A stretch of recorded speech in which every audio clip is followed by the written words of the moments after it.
Good evening. Welcome to the June 25th edition of the Derry Cooperative School District. Let's rise for the Pledge of Allegiance. Pledge allegiance to the flag of the United States of America, to the republic for which it stands, one nation, under God, indivisible, with liberty and justice for all. All right, so we have just approval of the public minutes on June 10th. Motion to approve the June 10th meeting minutes? Non-public? First by Jonathan, Second. second by Michael. All in favor? Aye. All right, that's all we got. So next is delegation to individuals. So we got 3 minutes for members of the public to come up, give their name and address, and say your piece.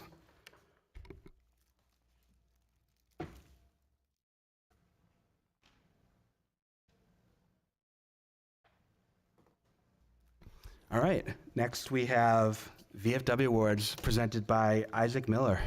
Commander Isaac Miller, excuse me.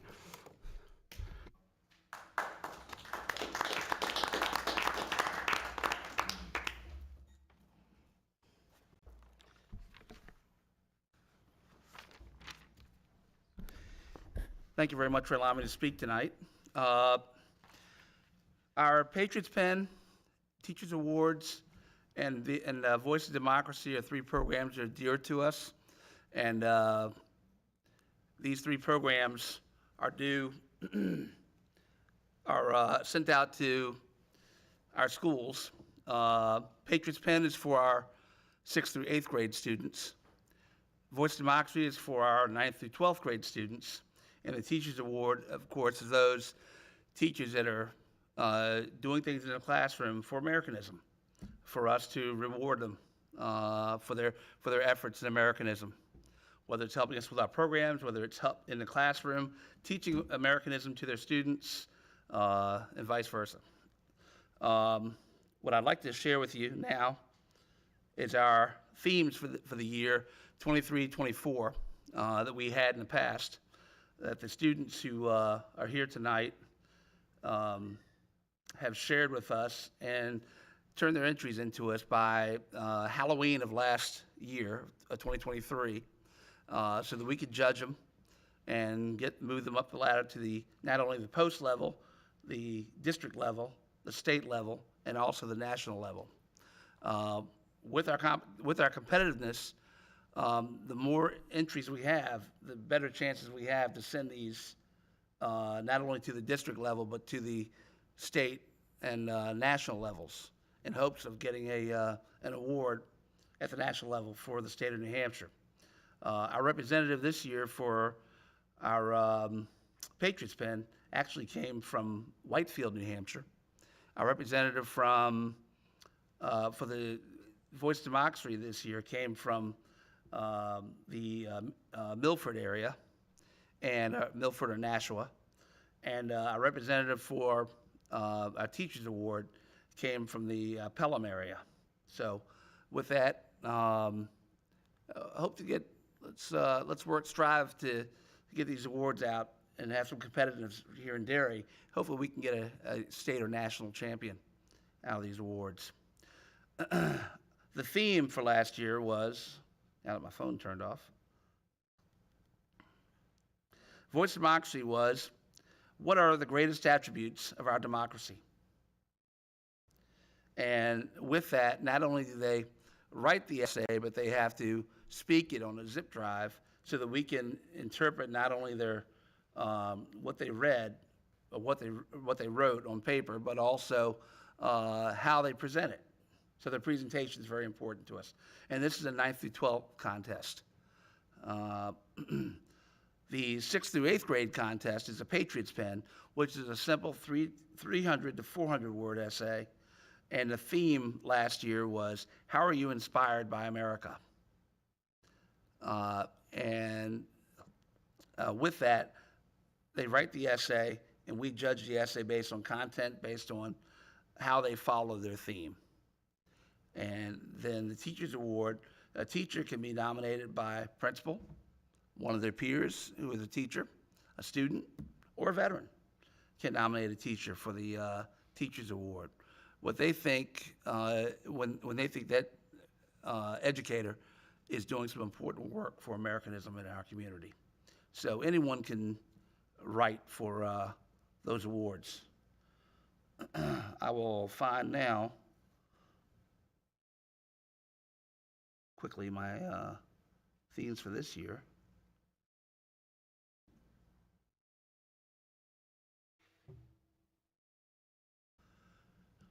So for the 24-25 year, for Patriots Pen, our theme is My Voice in America's Democracy.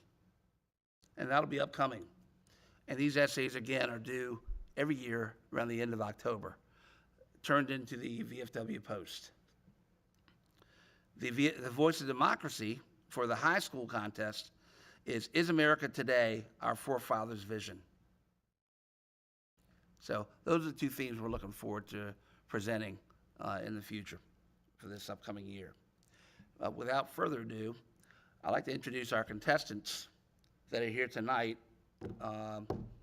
who won our contest last year. And typically, all of our contests are awarded around Loyalty Day. We have a big day where we honor not only the contestants for these scholastic essays, but also our firefighters, our police department, our community, and civic leaders. And we honor them in our posts. And we have generally anywhere from 75 to 100 people present for those events. But for Patriots Pen, if these students are here, please come up front. Frankie DiLorenzo, Aaron Barzak, and Madeline Christensen.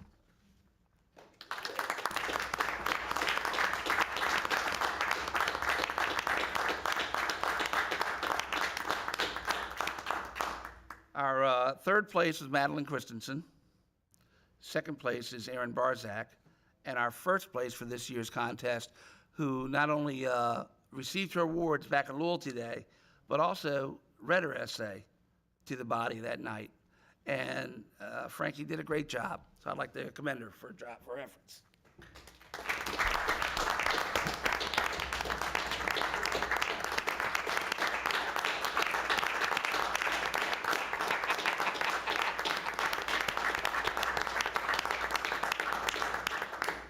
Frankie's very shy. Are there any questions for Frankie with her essay?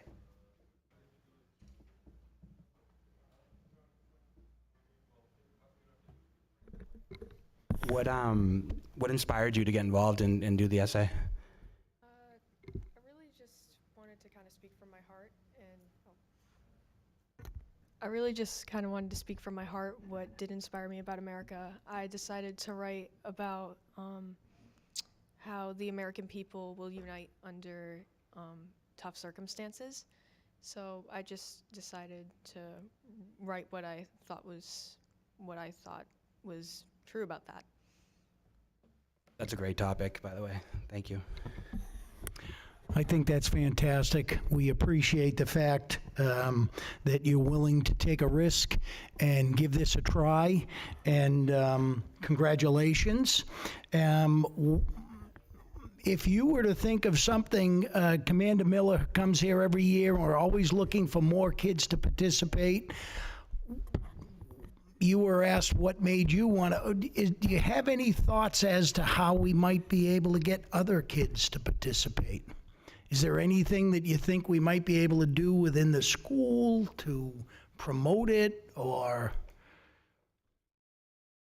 I'm honestly not entirely sure, but I think the system of trying to get it as, like, connecting it through the teachers, I thought that was Great. I think that's how I got introduced to it. So I think just connecting it to the teachers to get it to the students, I think that works well. That's great. Thank you very much, and congratulations again. How much did you receive, Frankie?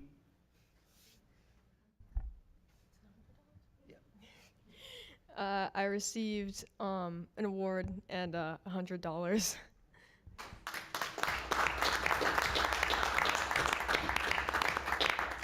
That's not bad for 300 to 400 words. The top prize nationally for this contest is $5,000. So that's at the national level. The student who won the top prize, I can't remember what state they were from, but they will be flown to Louisville, Kentucky, the end of this month, or the end of July, for the national convention to read their essay. All right. Thank you very much.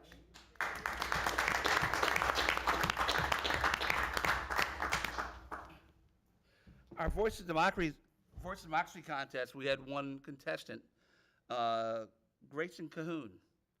Is she present tonight?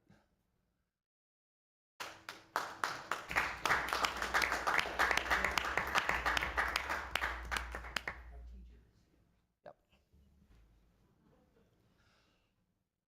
Our next is our Teacher's Award. Our teacher was actually recommended to me by another peer,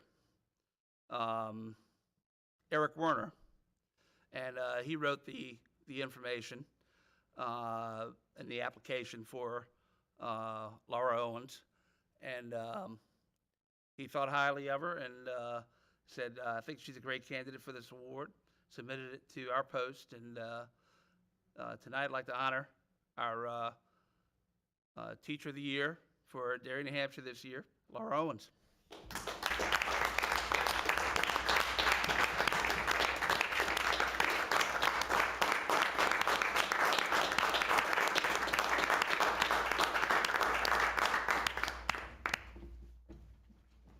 What inspired you? Well, I didn't know I was going to have to answer these kinds of questions. On the hot seat now. No wonder you wanted me to sit down. Well, we've been doing the Patriots Pen now for the past, I want to say 3 or 4 years.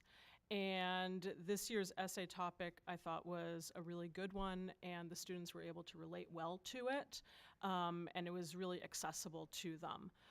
So we did it in our 8th grade social studies classes, and the students, we had a wide variety of essays that we got back in, and we chose the ones that we thought, were most sort of universal, and submitted those to the Derry VFW. Okay. Dr. Garofalo, would you join me, please?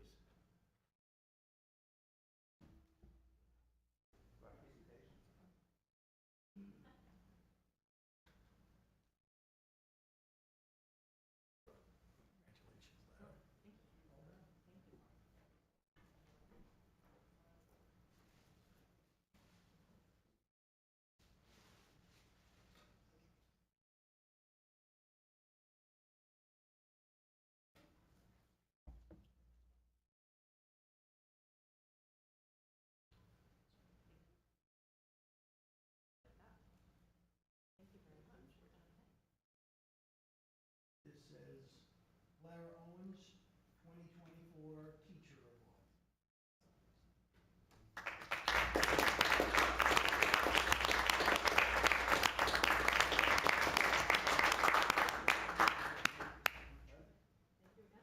Congratulations.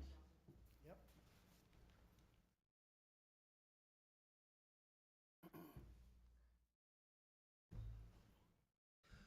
Are there any further questions about the contest itself? Any of the 2 contests and final award? I hope to have success next year with more entries in all the programs. I know it's harder at the high school level, but if there are any, I have a good, 2 teachers that have allowed me to talk in their classrooms during the day, do a FaceTime, or what is that called when they class time? Yeah, I spoke in 2 classes last year, 2 teachers, and they had 3 classes each at Pinkerton, and that helped. And also, I have good contact with my school teachers in both Hood and West Running Brook. So with that, and great support from the school board and superintendent, which is phenomenal. So with that, I thank you all for your efforts. And I did have one question, I'm sorry. It's on. Is there a place we can go and visit and read some of the essays and see what was written, or see any of the presentations? Absolutely. In the future, or just stuff that's been done in the past, like this last year or coming up in the future. I'd like to read some of the essays. Once they judge or destroy, I could have saved some. I Gotcha. just recently destroyed them actually, because we're moving to the next year. Sure. And now I'm no longer commander at the VFW this upcoming year. I'm now the quartermaster. I believe in term limits. I'm actually the district commander now. So with that being said, more things on my plate. And I'm actually the district chairman for it also. So I have access to essays from not only this area, but all over the 8 posts that we service in my district. So that being said, I can certainly in the future bring some for the board, share with the board. And Great. yep. Thank you. And actually, I got to tell you, Hollis, I think there's a requirement in Hollis that all students write an essay, because they send me usually about 111 essays. And we have to cipher. They're allowed one for every 15. They're allowed one to advance the district for every 15 essays. So they send about 11 or 12 up to the district for judging. But our judging starts in November 15th. And December 15th is our district judging. And then we move on. By the first of the year, they have to be into national. So thank you very much for your time. Thank you.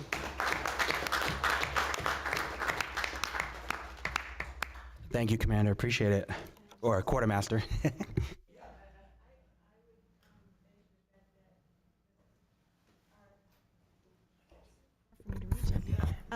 I would venture to bet that our 3 students from Derry that did win awards probably still have their essays or speeches written, and we could probably get copies of those. Yes, Would send ask them in. for It'd be those. great to read them. Love to. We'll put Frankie on the spot first since she's here. Pressure, Frankie. Thank you.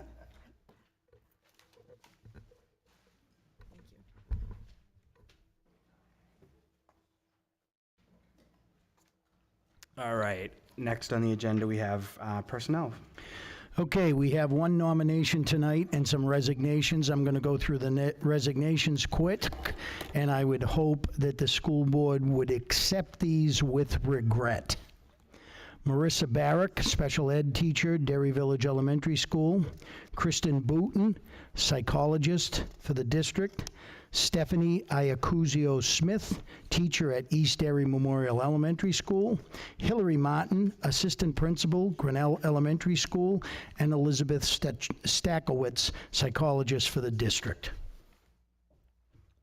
Move to accept with regret. First by Jason, Second. second by Jonathan. All in favor? Aye. Aye. Okay, thank you very much. Now, we have one nomination, and I am going to introduce our Director of Student Services, Laura Powers, who will introduce our new 2024 Derry Early Education Program, or DEEP Coordinator.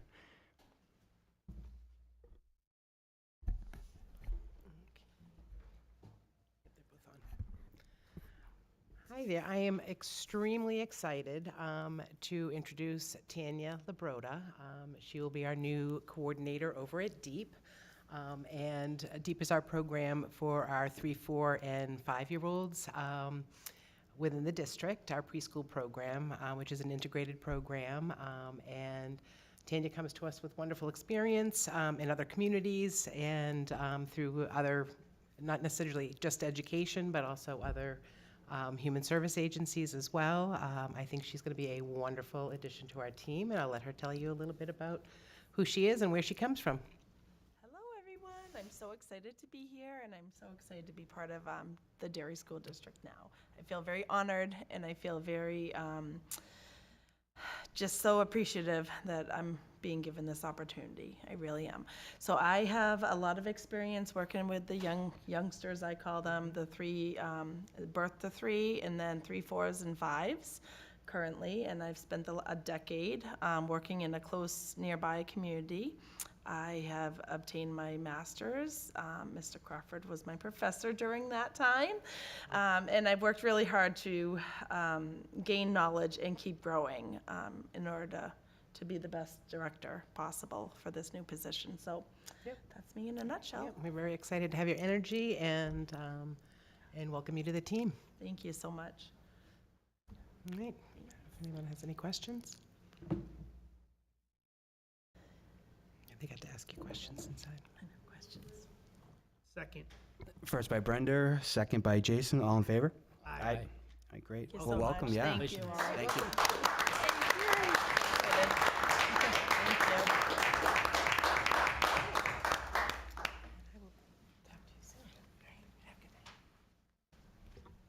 Welcome aboard, Tanya. We look forward to working together with you and you joining our leadership team.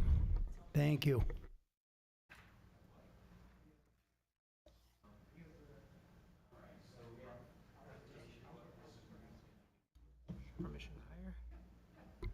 So we have a presentation for Davis Demographics. I don't remember the timing, but last year at some point we had asked to do a updated demographic report out 10 years as the previous ones have been done. So this is the report we got back in February or March. So this is, you know, the first presentation opportunity we had for, is it Lauren? Lauren to come to be online and give us some good information. So welcome, Lauren. How you doing? Good. How's everybody? Very good. Thank you. Well, I apologize if I'm not able to be there in person. I always enjoy seeing everybody when we do this. Hopefully this will help fill in the blanks of what's happened since COVID for you all and kind of anticipate what it'll look like in the next 10 years. Some interesting things occurred, you know, when we first started working pre-COVID. You know, you had the community still had some vacation homes that are around the lake, and then as the pandemic hit, you saw this shift in population out of the metropolitan area in Boston, head up north along the interstate. Actually, you know, you started seeing the homes starting to be occupied by people that were typically vacation homes, and we'll talk about some of those effects. Everybody can see the screen, correct? So the work accomplished is similar to the years past. We're looking at taking tabular information and converting it into spatial information, taking student files, geocoding the kids of the earth, getting together with the town to make sure that we're continuing the activity of collecting development information in the area. When we have that, coordinating with the state agencies, make sure we have birth records correct. And we get a lot of help from the town planning department in regards to this. They're always great working with them. And then once we have all that, it's not a black box. We tell you how it's going to be made and show you how the forecasts are conducted. This slide shows you and talks about how the forecast is made. We're not showing you some fancy formula that's there to confuse. It's, you know, we want to look at where your students are, your current and historic information, and understand what to expect from students that aren't there, like kindergartners. We need to know the birth factors to help us understand the births in relationship to how they'll affect the district. You see the term mobility. Don't think of it as mobility like in apartments, like those new apartments. Don't think about that. Think about mobility as the ins and outs of a residential area from year to year, from grade to grade. So like you'll have your business office will do a cohort analysis where they're looking at tables of enrollment. We look at where kids are in the neighborhood, you know, how many kindergartners were there, and how many first graders show up the following year. And we'll talk about that. We'll show some examples of some neighborhoods where you have a inward movement happening that's continued to happen since we first started working with you all. The other part of this, residential development. Residential development is happening in the district. We see areas that were forested areas that are getting knocked down and housing starting to come online. Well, we did a comparative analysis of student yields, similar to what we did the last couple of years. We're looking at, well, I'll show you an example of that too. I don't want to let the cat out of the bag yet, but talk about how there's a little shift in student generation that's occurring from those existing houses that we were researching 2 years ago. And knowing all that information, finding those factors allows us then to create your student forecast. So first off, we work with Cliff at the at the district to get the student data and make sure that we have the correct student information. I remember when we were first working with the first time through, you know, there was a lot of back and forth we got the student files, but now replicating the attendance areas, making sure the students were actually supposed to be on the right side where they were in the zones. Student verification is very important because if we don't have a good foundation of student information, everything else just doesn't work. It's like building a house on sand. The middle image, if some of you all have seen this before, it's your student files geocoded over the last 4 years. So if you see a large dot, and then you'll see 3 dots in section sitting on top like a walleye effect. Those are indications that the largest dot are the students from 2020, and the very small tiny dots are the kids that were geocoded for this fall. So if you see a stack of 4, well, that's an established neighborhood. In some areas, you're going to notice there's some big dots from 2020 and nothing else. If you start seeing neighborhoods like that, what's that tell you? It tells you that's an area where it's starting to mature a little bit. And if you're out in the country, that's a family that the kids are now growing up and going through and going up to Pinkerton. They're no longer in the system. Now, that's fantastic. You're going to say, hey, Lauren, what are those lines? What are those polygons? They're making up what looks like our attendance areas. Those are your individual study areas. And those come in real handy, like they did this past summer, when it came time to start looking at the what if scenarios. We know that we have the student population, and we're looking at forecasted information. But what if, in this case, what if we have to close a campus? It comes in handy to know these individual areas and how you start making shifts to one area or another to help balance enrollment. When you look at the image where it says number 3 analysis, those are your study areas. You'll see little numbers. Those aren't the numbers of kids that live there. Each one is its own individual study area. It has its own unique ID number, and that's their own unique ID number that we use to label it. Because you don't want to have, it's for our own calculations. It also allows you all to then reference, hey, what's that in 128? Do you know what the initial forecast is for that? We can look at it at that level. The next slide, oh good, oh, by the way, sorry about that. I love the slide. It's one of these, we geocode the kids and you can put the dots on the map, but not until you show what the density is of the area do people really get an idea. We know there's a lot of kids that are on the other side of the bypass on 28, but you see just dots, it doesn't make any sense. But you add a density correlation to it, then you can start saying, oh wow, now it makes more sense. There are a lot of kids around these smaller areas of the district. You have a dense population on the west side. And I wanted to compare. Here's last time, or the very first time in 2019. Not a lot of difference, but I don't want to cause anybody any headaches, so I'm going to go back and forth slowly. Here's 2019.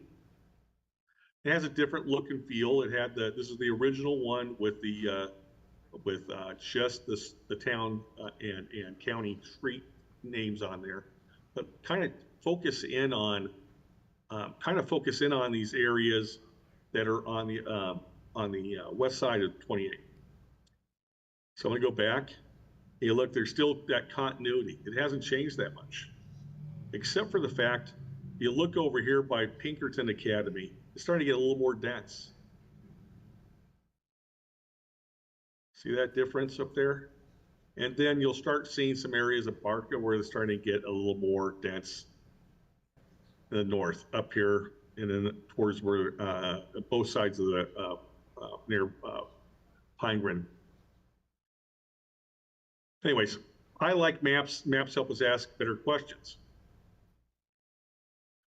So we know where kids live, and the other part is now, well, it's easy for us to know where they're enrolled because there's a student file that lists all where the kids are enrolled.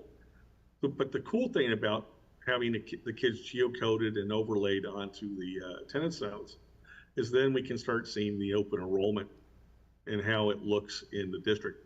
Now, as districts go, you have very little open enrollment, meaning kids that don't live in their area aren't really going to another campus. You see Derry Village as an example here. There are 360 students that lived in and were enrolled in Derry Village Elementary. Of that, they had 381 total kids that were living there, but 21 of them attended other campuses. And that is, if you follow 360 across, you see that there were 8 at East Derry, 6 at Abarca, 4 Grinnell, 3 at South Range. And this information is shared with the district early on in the process. One reason is it helps us understand if we see any outliers. If we start seeing large groups that are, have geocoded to a different area, did we have the wrong address file when we were geocoding, or was something wrong, or did something change in curriculum for enrollment? In this case, that didn't come up. You'll see the same thing with the middle schools. 493 at Gilbert Hood,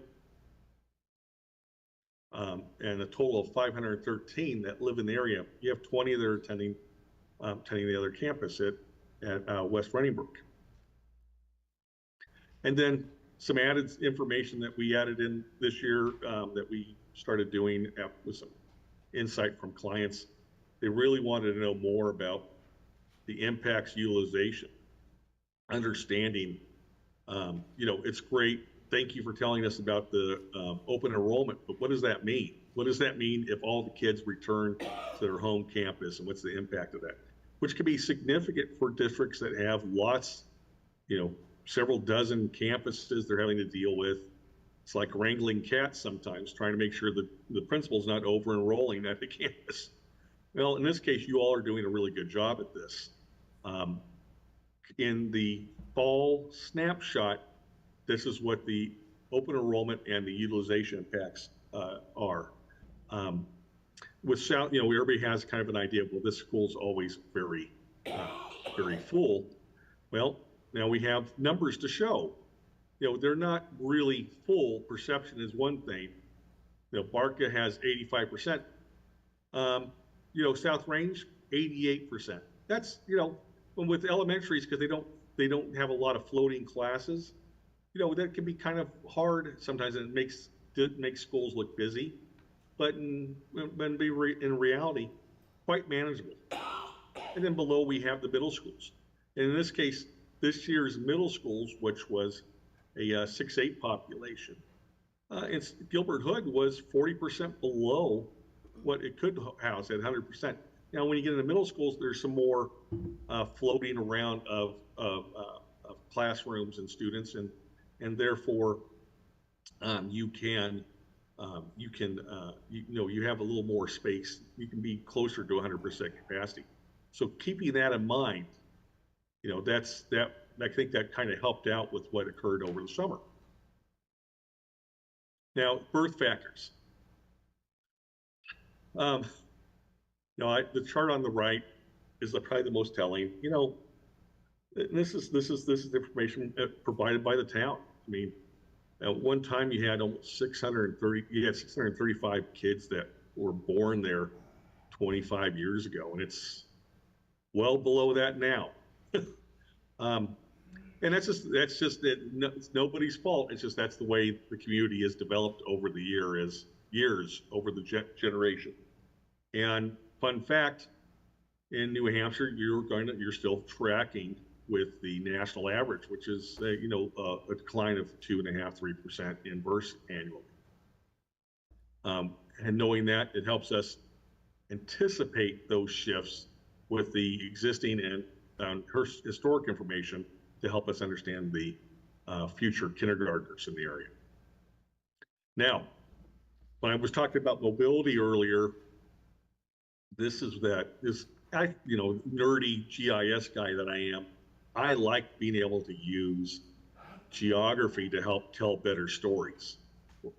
And in this case, it helps us understand the little nuances, the changes that are occurring in the area. Now, your school district at grades 1 and 2, you're always seeing a slight increase. Well, you see a large increase in some cases, like in South Range, compared to kindergarten the year before, you're getting 23 more first graders. Inward movement from other choices in the area, because you don't have to go to kindergarten. It's not compensatory. You can go show up in first grade, which happens in most communities. Now, what's interesting in this example, you'll look at South Range. South Range, if I told you, hey, what's the area do you think people like the most? You may close your eyes and you'll say South Range, and you look at mobility, and the first 5 grades show either a positive or a neutral increase from the year before. Now, all the schools have some type of increases in the lower grades. Again, we talked about there's other programs in the area, and students, they don't suddenly appear. They're in the community, they're just not in the school system yet. And this is how you would apply the student generation. So if there were 100 kindergarten students in Derry Village, based off of the existing trends, you should expect 106 first graders. And this helps us track non-new development areas, existing residential areas. Remember, we're tracking new development by student generation and phasing the housing in a separate category. So think about this. This is, when you look at this, think about the existing neighborhoods and their impact from year to year, the last 4 years. Now the great thing about working with you all on several occasions, now we can look at what does it look like in 2019. Well, interesting enough, look at South Range.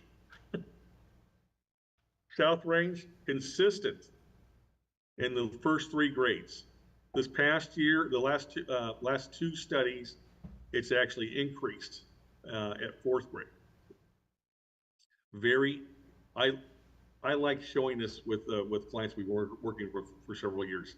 This has nothing to do with what Davis is doing on the side to figure it out. This is just your student population, the shifts that are occurring within the area. So East Derry Memorial had a lot of positive numbers in the very first study. But as you look at the current study, the numbers are starting to be in decline, and especially in a little bit of the older grades, the 5th and 6th grades. And what I say is pretty cool information. You as administrators and as school system can't do anything about where they were. It's just nice and interesting to see the impacts on what is actually occurring in the area. Now, student generation, student yields. I couldn't be here a couple weeks ago in person with you all. I was actually providing a presentation at an annual conference regarding student generations and the shifts in school districts. Here's an example of what a sample that we looked at in 2019 compared to 2023, this last year, this current study. And what's interesting in this is that you can see that the district in this specific part that we were researching earlier, 5 years earlier, 4 years earlier, you'll see that the elementary student population is actually declining in this generation study. See this slightly. It's, what is it, 5%. You can also see that, the community is just, barely upticking a teensy bit. It's a very specific scientific term. You had 39 students this year in that same sample, where there was 37 in the middle schoolers in 2019. not a dramatic shift, but what we're seeing is your district is declining slightly in your student generations, meaning that fewer kids are coming from those newer type homes. And understanding that, we know that then we can apply those numbers to help project the development that's occurring in the area. You don't, you have development occurring, you don't have that development that you're seeing in other parts of the country where, break out the fire hoses and stuff, there's so many houses being built. You have houses that the town is a planning department is currently ahead of, you all know where they are, and you have some concepts of what to expect from those areas. They are not, in the grand scheme of things, not large developments, but they are large enough that they could, in some cases, especially the ones in Rockingham, they could add an additional bus route or two to a school. Now, one thing to keep in mind, this information, we finished the report back early in the winter, and so anything that's occurred since then, these numbers will have changed. Now, this is a snapshot of your resident population. These are students that are, in the case where it says historic and current, those are the students that live in and are enrolled in the school system. Where it says forecasted, those are the projected resident forecasted information. That means this is what we're anticipating it would look like over the next 5 to 10 years.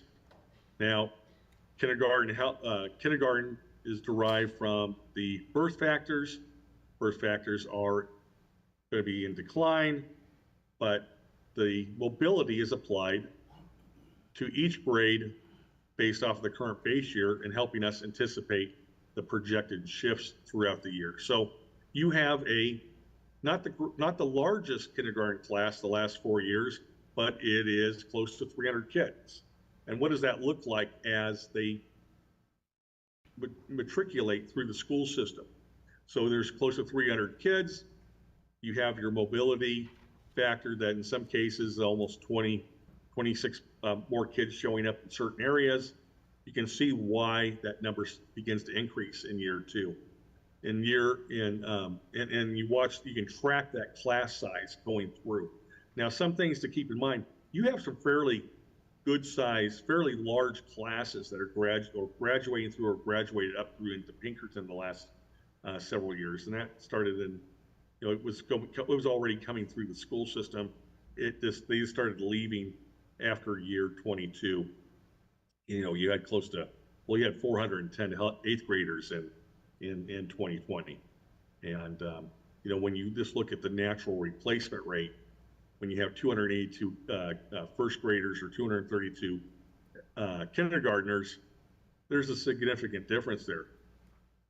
Interesting though, that because you have that your mobility at the lower grades, that means that you have people inward movement from other areas coming into the community.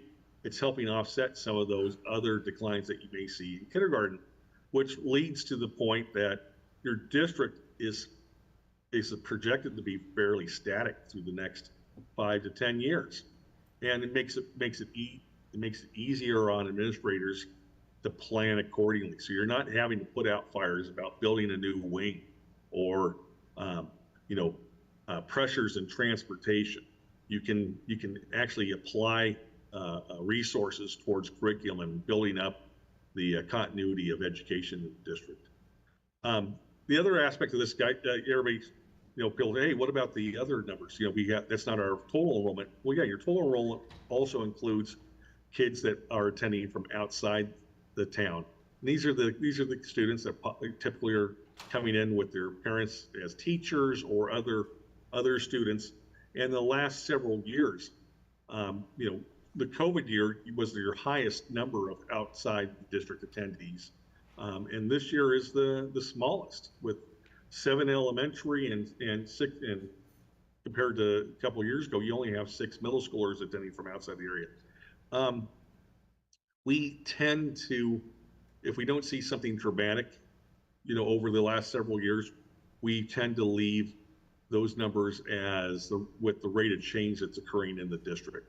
So eventually those students will see the ebbs and flows of inward movement, but it all relies on the district policy of allowing students to attend from outside the community.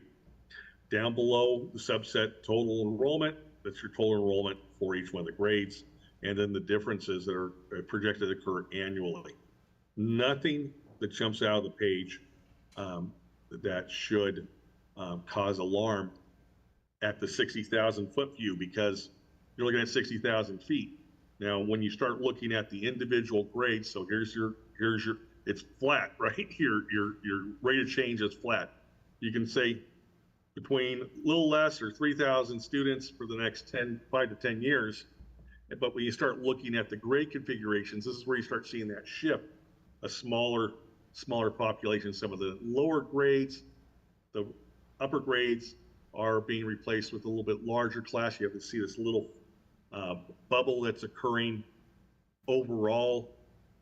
And then when you start looking at the existing grade configuration, which was K5, you're seeing a slight uptick into the 2000s. But again, nothing advanced enough that you need to worry about building wings on the area. And we'll look at the individual areas in a moment. Your middle school population, your 6-8, what was your middle school population, your 6-8 population over the next 5 to 10 years is a slight decline, and then continuing to increase to about 10,000, almost 1,090. But basically no more than what you've had a couple years ago. And here are your individual school sites based off of the fall snapshot of the zones. This is the advance of the zones, the rezoning.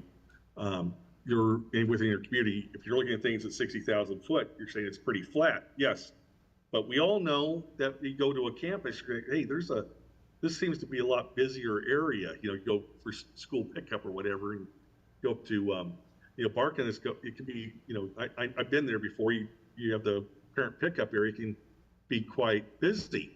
And that's because that's in your district, you have areas of growth that are offset by areas of decline. And East Area and Barker are two of those attendance zones that are currently in that situation. Your middle school population, you have a little bit of growth that's projected over 10 years at Gilbert Hood, but it's offset a little bit by the West Running Book shift. Nothing that's gonna change what your planning needs are for that area, because you've already done some rezoning now. Now, next step on this. Sorry about that. So knowing what those populations are, knowing the geographies, now we're going to share the geographies of growth. So, we have development that's on that east side, Barca, and then what was in the current Derry Village area, East Derry Memorial, right there in where that shared boundary is. Those are the hot spots in the district. That's kind of what'll help explain the shifts within Barca. You have development that's occurring. South Range has a little bit that's happening in the north part of the boundary that abuts Grinnell. And then here are the subsets of the current fall 23 grade configurations. And if you look, the hot spots are the same hot spots, whether they're K5 or 6-8, except for a small polygon in Running Brook that's dead south, dead center. Again, don't need to, we already came to this conclusion as we're going through the numbers, very flat overall numbers. The forecast, it can't be any more stable than that's projected to be. Again, East Derry and Bark Elementaries are the anticipated growth areas, with the decreases in what was Derry Village area, Grinnell, and South Range. Now, during the summer, we participated in helping you all do the forecasted, with the forecast information, we were able to show you what it looks like when the new attendance zones when attendance zones were absorbed by the closure of Derry Village. And those are the counts as of fall. And so I'm gonna make some assumptions that you all have seen these numbers already. But here are the forecasted numbers, and you all have, there should be, there is a final report with this information, and also East Derry Memorial summaries based off of that attendance area. These elementaries are moving to a K4 format, and the middle schools are split off into a 5, 6, 7, 8 format. In this case, Barca is still projected to grow, start seeing that, but it's those areas when they were shifted, the areas that they picked up weren't the areas that already had development, that they still continue to hold those areas of development. The Grinnell and South Range are staying in this projections. South Range is projected to decline. Now, when people say, oh, wow, it's really going to decline. Well, yeah. Oh, shoot, sorry, pardon me. Gosh darn it. I'm sorry. Computers. If you look at the snapshots for Grinnell, for South Range, you'll look at this year's current population. So think about this. We had taken the study areas and reassigned them to a new South Range K4 configuration.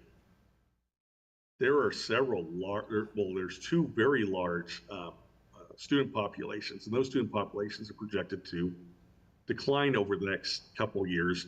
So it may be projected to be at or really at capacity, but eventually it's going to fall back down below, so it's not going to be impacted because you have two large class sizes graduating through, going up into the 5-6 program in the next couple of years. It's a nice thing about splitting things out into the grades by resident, so you can see these shifts and anticipate those changes over the next several years. So with that, I want to ask you if you all have any questions. And is it okay if I stop sharing the screen? Sure. That way, I can't, because there we go. I can see you all better now. There you are.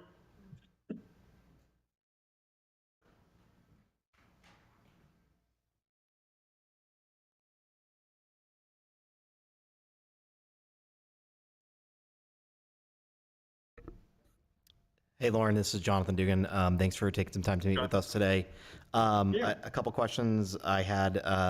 It looks like the K through 5 forecast maxes out at around 2006, and I understand we're in a K through 4, but for purposes of this presentation, in doing some research, it looked like that was expected. It seems like it's maybe a post-pandemic kind of bump, but since then, Yeah. It seems like birth rates have reset back to what they were before COVID. Is that an accurate assumption? Yeah. We. I wish you all were with me a couple weeks ago. We had a panel discussion. Someone flew in, a demographer, state demographer from the state of Utah came in to present. It was fun because you had 40-something other school district administrators there that all had some type of story to say. And at the end, the guy says, "Yeah, that's great, but no, that's not going to happen." We may have had a reset, but based off of what's occurring nationally and regionally, we do not expect to have any return to what it was pre-pandemic. It has nothing to do with what we're doing. We're all, it has to do with the generational shifts within our population.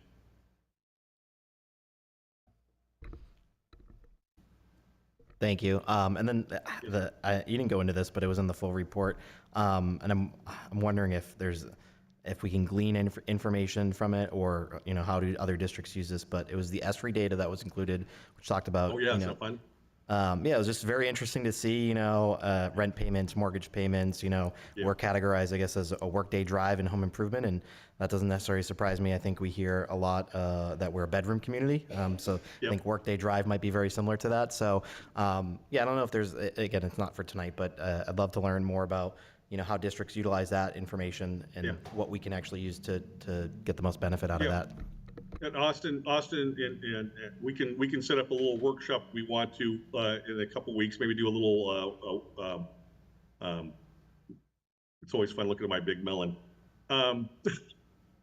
We can always do a little like impromptu workshop to kind of go over that. It's interesting, Jane and I had this discussion years ago about how we'd see. I would made a comment ago, when the interstate construction finishes, it's going to be interesting to see what happens. Well, what happened was, whatever the shift that was going to occur was exponential based off of the pandemic.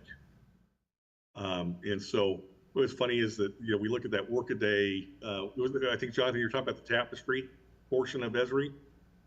Yes. Yeah, that's so it has nothing to do with Davis. What we're doing is we're overlaying, data enriching the district boundary to give you additional information. And it basically feeds into that reasoning why there is that commuter lane in the evenings and in the mornings, heading down into Massachusetts and back. I mean, Austin, I think you use the commuter lane when trying to get up to the town for work. But, you don't see that in other communities. There is a reason behind that. People are still moving in and out of the area. Bedroom communities if you've ever been to Southern California, you see the horrible results of bedroom communities, which leads to about an hour and a half commute typically. Thank you. Yes, sir. Lauren, this is Michael Thiel. I've got one question for you. You show pretty consistently throughout the 10-year forecast, the first grade class to the second grade class, you have an increase of about 20 students pretty much right through the 10 years. You have that, you see an increase from kindergarten to first because at the kindergarten age, school is not mandatory. So, right. You see a lot of people who bypass kindergarten, go straight into first grade.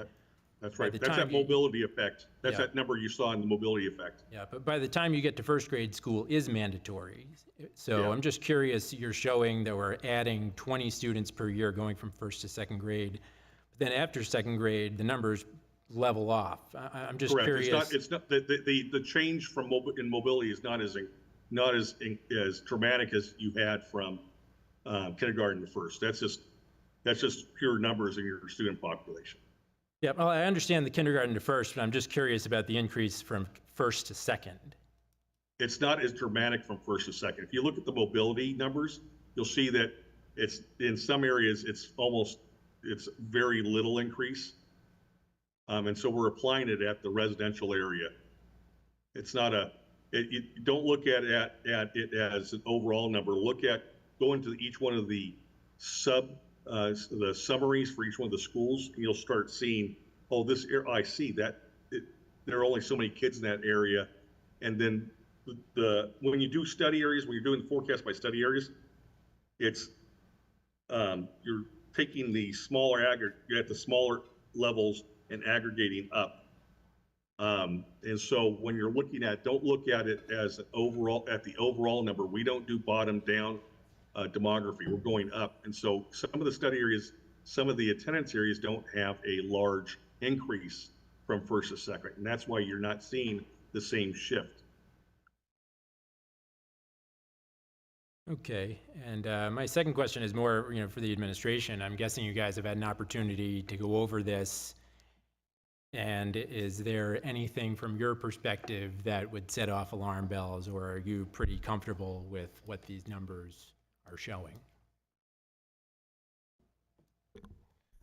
So I certainly wouldn't ring any alarm bells. I think that, as Lauren and I have talked, the further out your projections get, the more projected they are. So Right. They are certainly, the level of detail and work that has gone into pulling this stuff, this isn't just random, right? He's done a lot of work, so I don't mean to demean any of your work, Lauren. But what I would say is there are going to be certain bubbles that move through our district that I think we need to be prepared for, and having this enrollment data allows us to sort of think ahead for reorganizing the numbers of grade levels at teachers at each grade level. So that's been an issue in the past. I know that we've had bubbles. We've actually got some different size groups at the 2 middle schools right now, where one group has a very big grade level, I think at 8th grade, and one has a very small, and then vice versa at 7th. And so we start to see that stuff when we look at these charts. But that was a long way of saying I don't have any big alarm bells. I think, predicting that 10 years from now that roughly we're talking about 3,000 students. We're not projecting any increases, so no. Joe, I want to add to that. The reason, when you look at this, we can figure out next year's enrollment by just a cohort analysis. This is more about, in your case, getting ahead of the multi-million-dollar mistakes. You want to make sure you're avoiding, that those decisions. There's several 10 years ago, I was working with a school district. They were building in a high school, brand new high school. They've had an additional high school, and then someone said, "Oh, let's hire somebody to forecast so we can do the rezoning." And I asked them. I said, "Did you not do a forecast ahead of this?" "Oh, we've had somebody doing the cohort analysis, comparing for the CBO was doing that." And I said, "But did they do a facility, the whole thing, like looking at residentially and adding in development and that?" They said, "Oh, no, we're good." And, 6 weeks into the study, it comes to find out as we start looking at the development information and the decline in the student generation in this area particularly, they didn't need the high school. And it was like, you guys start breaking down, we're pouring concrete. And they built a high school they didn't need. And so this is when we were doing a study like this is an investment that helps you kind of get a better grasp of what's going to happen in 3 to 5 years. You have folks that are there that can tell you how to hire for next year. Well, not with rezoning, but rezoning, having that information now allows you to know how many people are supposed to be out of campus. But this type of study helps you advance other things. Okay, we don't have to do that, so we can, what I mentioned earlier, you can then change resources to something else, like again, curriculum-based improvements or STEM at all campuses, those type of things. Too many times I enjoy working with you all because you're ahead of the game. There's too many times I'll show up and people are like putting out fires, and I'm like sitting there like the little Dutch boy, putting my fingers in the dike, trying to stop the flooding that's already happened. You all have a great footprint of blueprint of what to look for in the next several years. I just want to reemphasize what Joe said in answer to Michael's question and what Lauren has been saying. I think it's just the opposite. The consistency piece is what's making us feel much more comfortable when we see this. The schools have always dealt with bubbles and different grade levels and different schools, and that's always going to be the case, and we're going to continue to deal with it like we always have. But the consistency piece of keeping the enrollment pretty consistent across the board gives us a much better feeling. I don't have a question, but just a couple of comments. Throughout all of the talk about redistricting, we've been told that enrollment was declining, and now this is saying that it's, staying pretty steady, pretty consistent, so that doesn't feel really good with me. And then as we're looking and we're knowing even with these plans that we have, that we're gonna have bubbles where we're gonna have several years where our schools are gonna be, on the higher side of what we're comfortable with. Why did we make these changes? So did you want to? I mean, yeah, I don't think we need to go backwards and but rehash this. Well, no, it's. Can you please let me finish? Thank you. So I don't think we need to go backwards and rehash why it's behind the decisions. The one thing I'll say is, looking at it and the actual numbers, West Running Brook will have a potential 97% full at max forecast, will be 97% full at max forecast in 2029. Hood will have a max of 85% full at max forecast in 2031. East Derry will have about 90% max in 2027. Barker will be about 89% by 2030. Grinnell will be at about 80 to 85% by 2025, and South Range will have a max in year one of about 93%. I guess my only question or concern would be about West Running Brook at that 97%, and if there's any contingencies that we could plan for ahead of time if we did need to somehow create more space. Well, I guess my point goes back to the community feel of that what we were told was not honest, that we were told that we were at a declining rate and that's why we needed to make these changes, and that's not what this data is saying. I think that these guys have been saying over the last couple of years is that enrollment has been historically declining. If you go back, we're talking about going back to what enrollment was 10, 20 years ago. Enrollment has declined significantly over the past several years, and we have reached a point where that we can do this reconfiguration. And this data, to me, shows that we'll be able to support this reconfiguration for the next 10 years, and hopefully over the next 10 years, we'll be able to make some major decisions about our facilities moving forward. Yeah, so that was going to be so I think we've been talking about the past 20 years. We've seen a decline of about 1,000 students, K-8, really 1 to 8. So 20 years ago, we had about 4,000 students in grades 1 through 8. And that's what I've been saying, not that we're continuing a decline, but we have historically declined over the last 20 years. The second part of your question, I think you asked about if we're going to have bubbles in schools, that I think you sort of implied that there are going to be schools that won't be able to hold enough students. And I think what this shows us is that the bubbles actually happen at grade levels. They don't happen at full schools, which is very normal. It happens currently right now in some of our buildings where we have, we may have a third grade in one building that is really big and their second grade is really small. So next year, you can't have the same number of teachers teaching third grade in that same school because the children have moved to a different grade. So that's more what I meant when I said bubbles. I just want to clarify, not whole school, just at a grade level.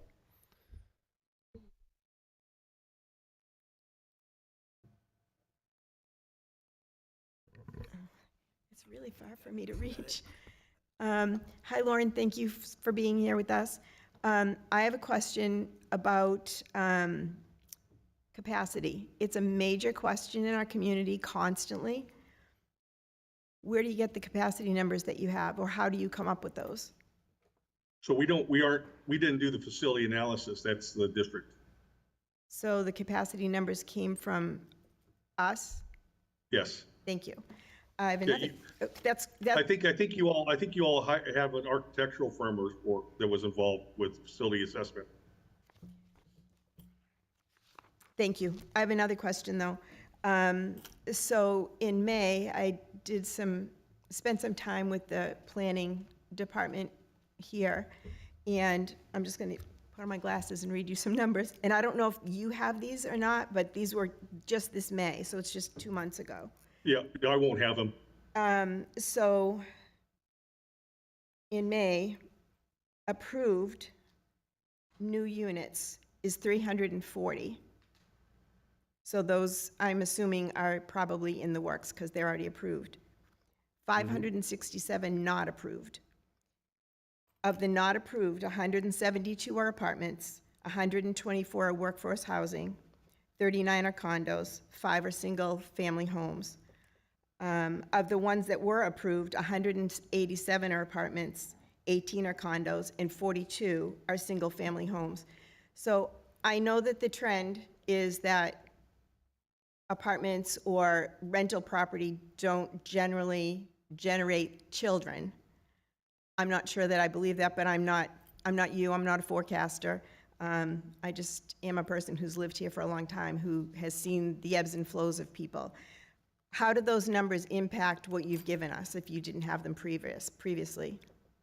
Yeah, again, you'd have to look at, it's one of those, you have to start looking at what's changed between now and winter when I was working with the town. So you have a calculation of student generation of new housing types, and so you have to look at under your own conditions. So you say 300 new homes, that's, that can, with what, 0.53 student generation from a home, that's, what is it? That's 350 students over a K-8, but it's phased in as the houses are being built. You do not have rapidly developing areas like you would in other parts of the country. So when you say you got 100, these have been approved, yeah, occupancy doesn't happen overnight, where in 3 months, it happens in 18 to 36 months. In some cases, once it's been approved, and then an occupancy has to be issued for a permit. So in that case, this is not a living document. It was a snapshot of research. And that research was done and finalized in the winter.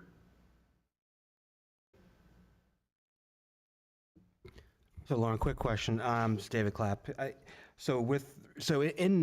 If you were working with the planning department, say November, December, did they only give you what was approved at the time, or did they forecast anything out in the future?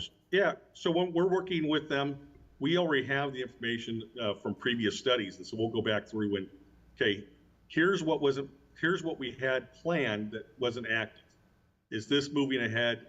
We go back and forth with emails, or in our case, we share a dashboard or web map of just like what was provided in the report.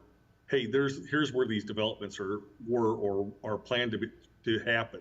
Now, the other part is when we're up there in the early part of the school year, we also did drove around and looked at development, kind of determine, is this phasing the way it's supposed to be? It's not like we're doing it from a spreadsheet from 3,000 miles away. Thank you. Hello, David. My name is Wilbert Danger. I have two questions. The first one, you said like in 10 years, so probably like 3,000 students, like you guys expected. Is that good news for the school system when teachers keep resigning?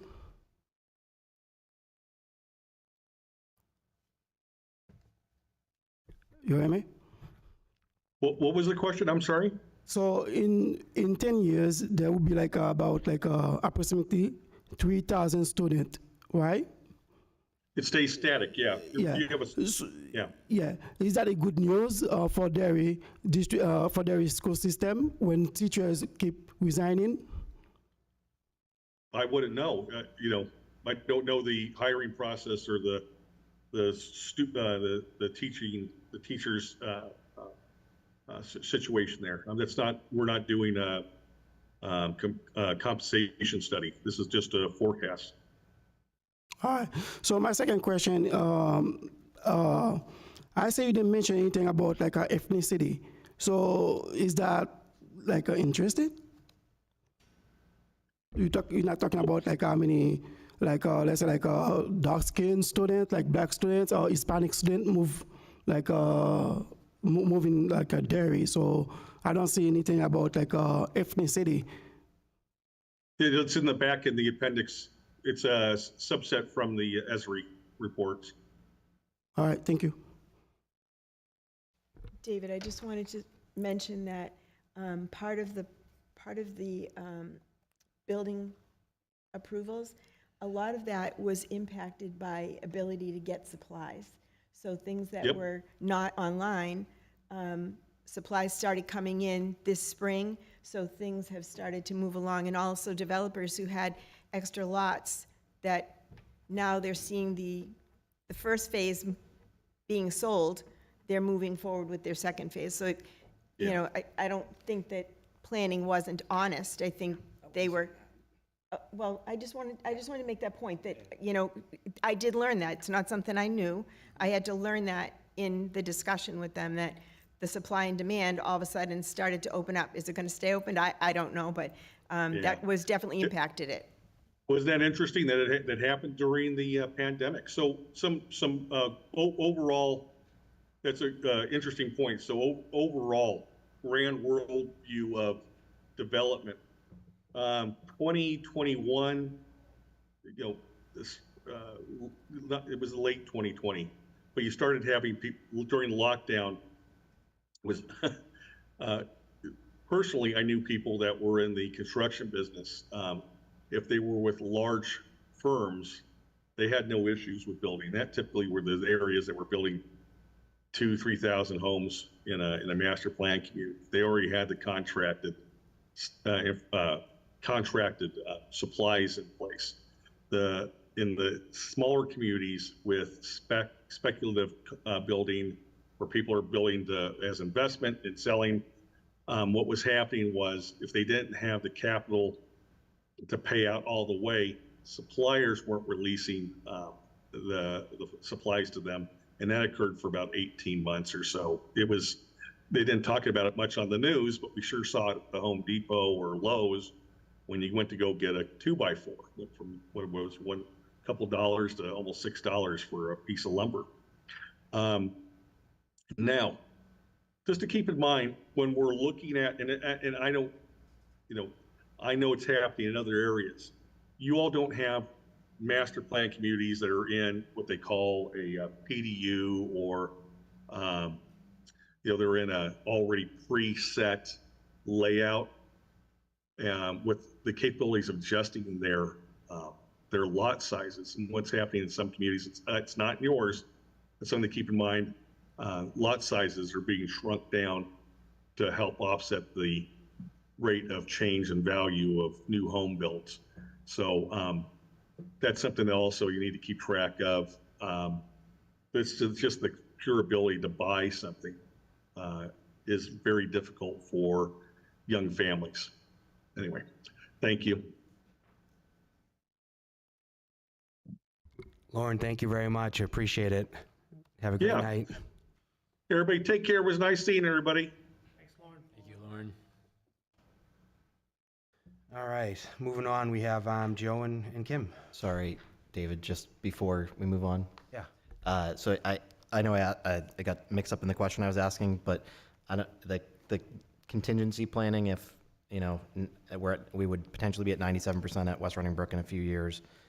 Are there contingencies or things that we could think of that would potentially allow us to expand that population or that school if needed?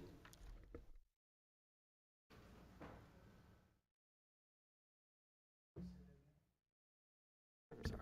Do you want me to repeat it? Let me rephrase and make sure I have the question. Looking at the potential bubbles and so forth, do we have plans in place? Yeah, I mean, the only school that, again, that it goes above 90% is West Running Brook. So it's 97%. So based off of 2029 numbers in the forecast, we'd have 729 students. The projected, or the capacity is 750. So that leaves, if we get a bubble of 25 students, or let's just say 100, is there place for us to expand in West Running Brook if we needed to? Yes. We are holding off currently because we have a few years and the money is not there right now, but we have some areas that we've already looked at and want to take over to possibly add a couple of more classrooms. So we will have the time to see how those enrollment numbers and see if our lower grades, that we look like we're having this come through, and then hopefully we'll have some facilities monies available in the upcoming years. Perfect. Yeah, again, just understanding that we have options if we need it. It's only 1 or 2 years at that, and then it drops back down. So I think at that point, the future board would have the discussion of whether it would be, I don't want to say it like this, but if it's worth it to expand at that point. But we have options if we need it. That's good to know. Thank you.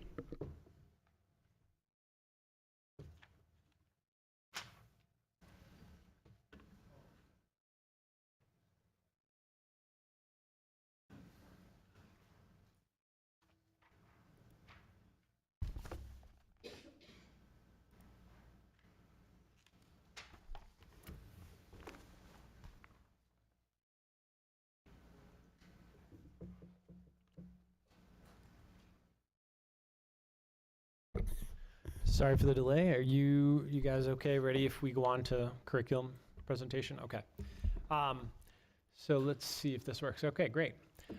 So we wanted to talk just about kind of a few things that have been going on over the course of this year, and also talk to you a little bit about some stuff that's going to be coming up.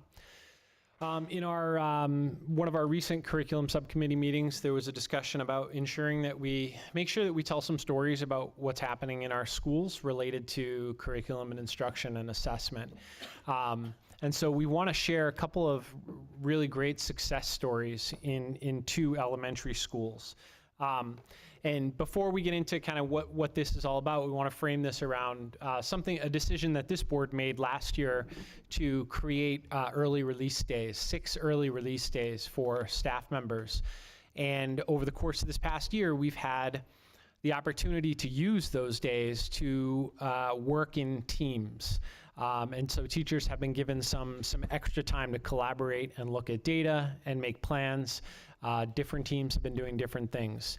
Also, to frame this, last year, before we started the school year, we asked that each building administrative team develop at least one, some teams did multiple goals, but one specific goal related to math or reading achievement that was really measurable. That was a targeted goal that looked at either an achievement score benchmark that they wanted to hit or a growth score. And just, for what it's worth, there's kind of 2 different ways to look at goals, right? You can look as a growth goal, like I want to go from here to here, or I want to look at achievement goal. Here's the hurdle. I want to clear that hurdle.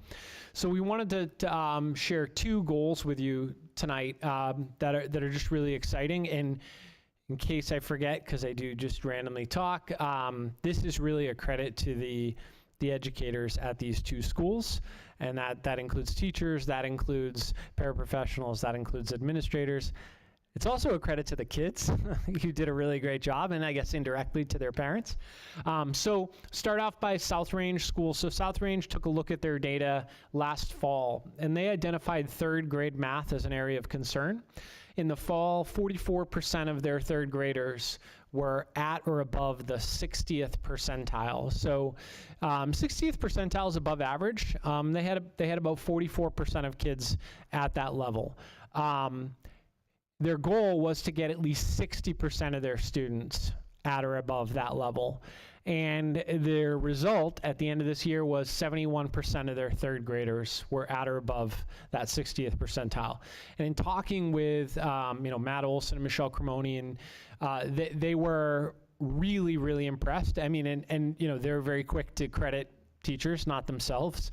But I think it was a collaborative effort in that building to really, really focus. Now, we can't just focus on one thing. Obviously, we need to focus on probably like 100,000 things, but this is just one really great story, because when we spoke to Matt and Michelle at the beginning of the school year, they were very nervous about 3rd grade coming in. And it was just an area that they were concerned about, an area of potential weakness. The second example comes from Derry Village. They selected grade 2 math.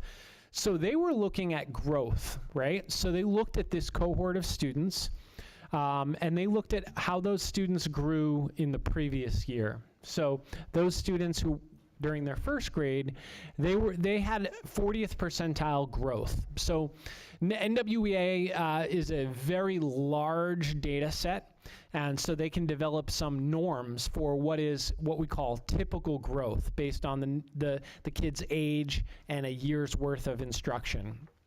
So we would say 50th percentile is typical growth. That is what, compared to the millions and millions of students in the data set, we would expect as kind of typical growth. Obviously, everybody wants to be at the 99th or 100th percentile. 100th doesn't really exist, but everybody wants to be at the 99th percentile, but the whole way percentiles work is the 50th percentile is the middle, and that's where most of us end up, is right around there. So Mary, Erin, and her team at Derry Village identified 2nd grade. They said 40th percentile growth isn't good enough.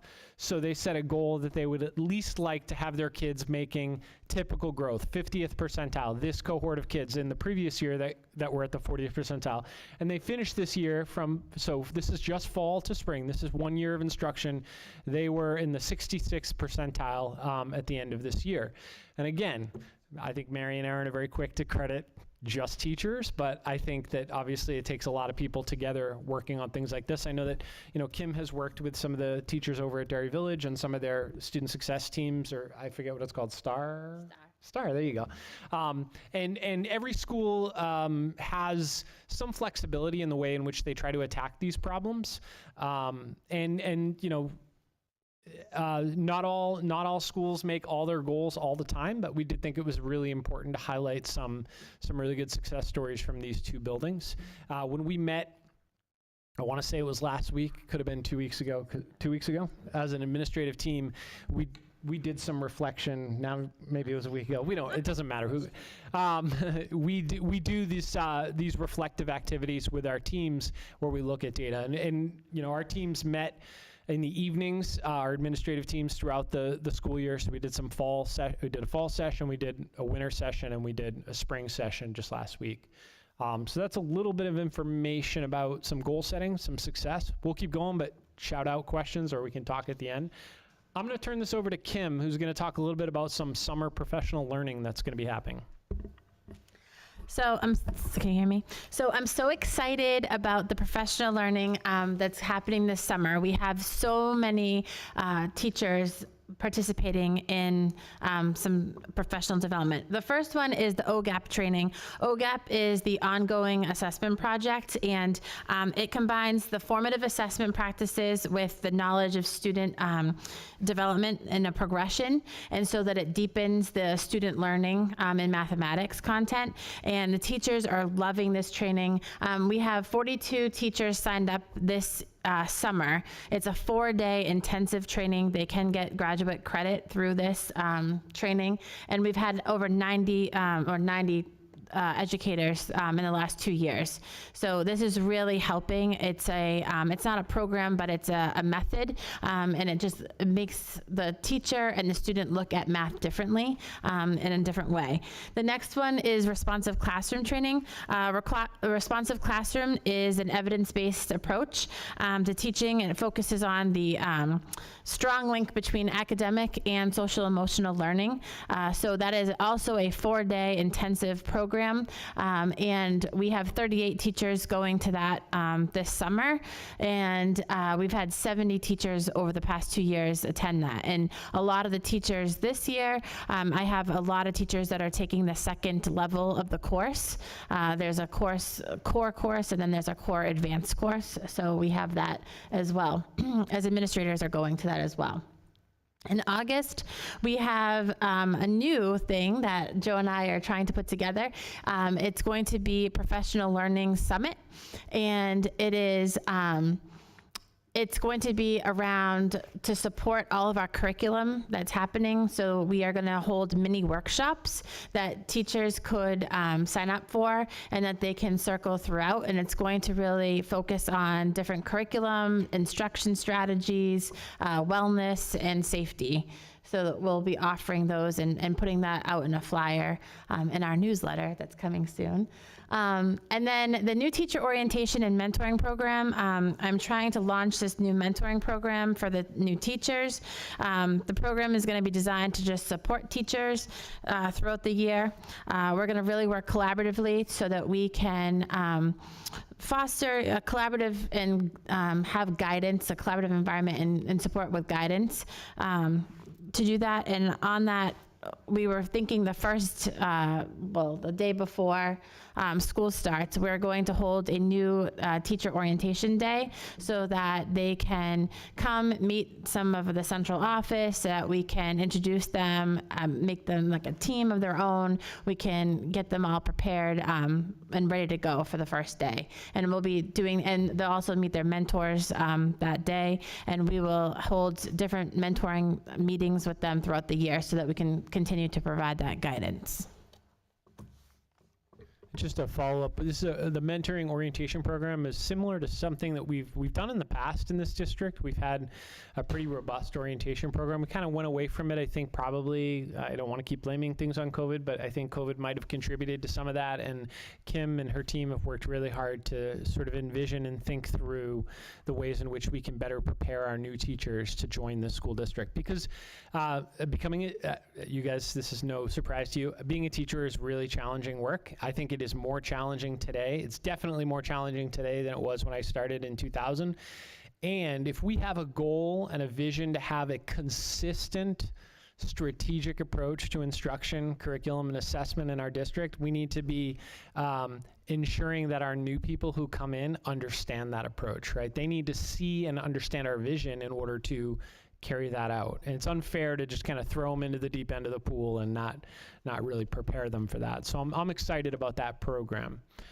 As we typically do each summer, we take advantage of the break from the rigmarole of teaching every day and form some teams of teachers to look at updating, modifying, reflecting on curriculum. That includes competencies and learning targets.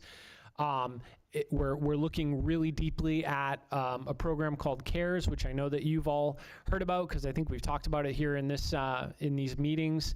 It's a program that has been used extensively by a number of our elementary schools, and we're, again, really working to build upon that success and ensure that all of our schools are able to utilize that program for kids. So that's going to be part of that work. And as a former social studies teacher, I'm very excited about social studies curriculum alignment. As some will say, social studies is kind of the forgotten child of the academic subjects. And I used to warn social studies teachers who would complain, be careful what you complain about, because everybody's focused on math and everybody's focused on reading, and now everybody's focused on science because you can measure all those things and they're really, really quantifiable, and that puts a spotlight on it. For good or for bad, over the years, we haven't really had a big spotlight on social studies. We've had a big spotlight on those other subjects for the reasons I just said. With this new restructuring gives us this opportunity and responsibility to reorganize and realign our social studies curriculum, because now students are going to be getting dedicated social studies instruction beginning at 5th grade, as opposed to in the past they were getting it at 6th grade. So this gives us an opportunity to increase geography skills, which we know are hugely lacking among our students. If Laura was still here, she would concur. She's on that team. We also have seen a real big push to increase civics education in our classrooms, and we know that's important. You just look around and you probably see the problem, right? So we're excited to be doing that work. So the team is kind of, it's made up of social studies and elementary teachers. So these are middle school teachers and some elementary teachers who are looking at reorganizing our social studies curriculum, including finding some new resources. So we piloted a couple, 2 different sets of resources from a company, and the team unanimously selected one that we're going to be rolling out and implementing next year. So we're excited about that. Did I leave anything out that you wanted to talk about? No, all 3, intermediate too, not just Intermediate. Oh, yes, intermediate and middle. I got to get used to saying that. Elementary, intermediate, and middle school teachers involved there.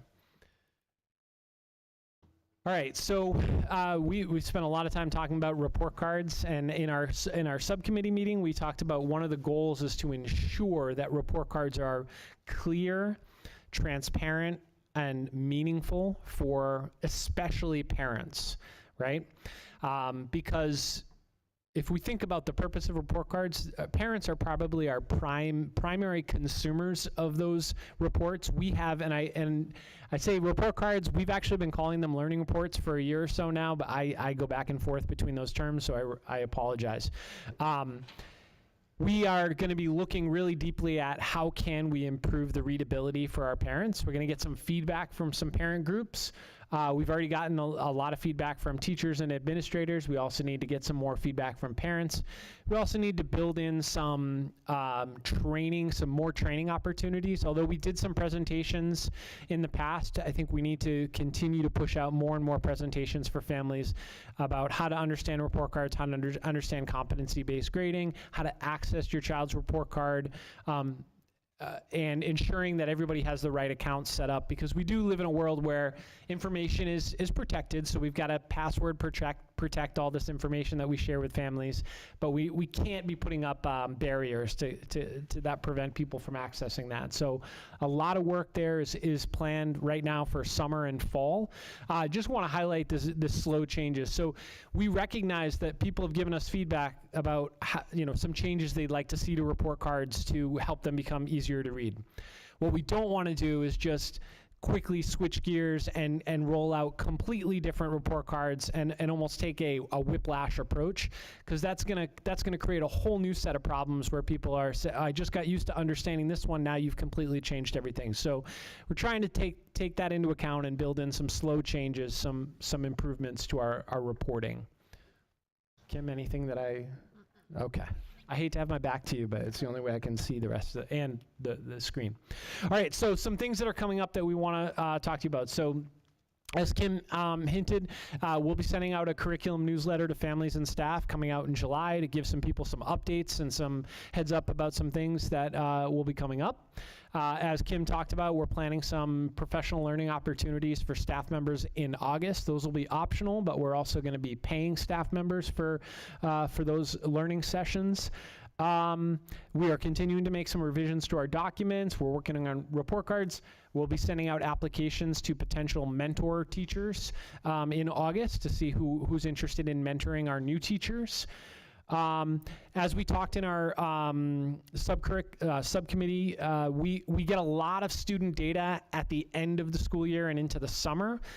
So we recognize that the board wants to kind of pour over NWEA and I don't know if you want to, but the board is going to pour over NWEA and New Hampshire SAS data. So we'll be compiling that and getting some reports to you all to look at and present some data in the fall, which kind of gives you the big picture of the 23-24 school year. And then, as you're aware, we've kind of reorganized our curriculum team, so we'll be bringing in the new members of our curriculum team to really talk to you about what their role is. We had a great conversation last week at our leadership summit in which each of those new team members really, they developed a vision for their work. They presented that vision to principals and assistant principals, and then they got feedback, and then they kind of are revising those visions so that the coordinator of student safety, Kim Carpentino, the coordinator of student wellness, Mitch Edwards, coordinator of secondary learning, Dennis Mayo, and the coordinator of elementary learning, Aaron Schwinnard, will all be new members of this team, and we're going to be introducing them to you and the public in September. I think that's all we have on this slide deck. Did I leave anything out, and do you all have questions?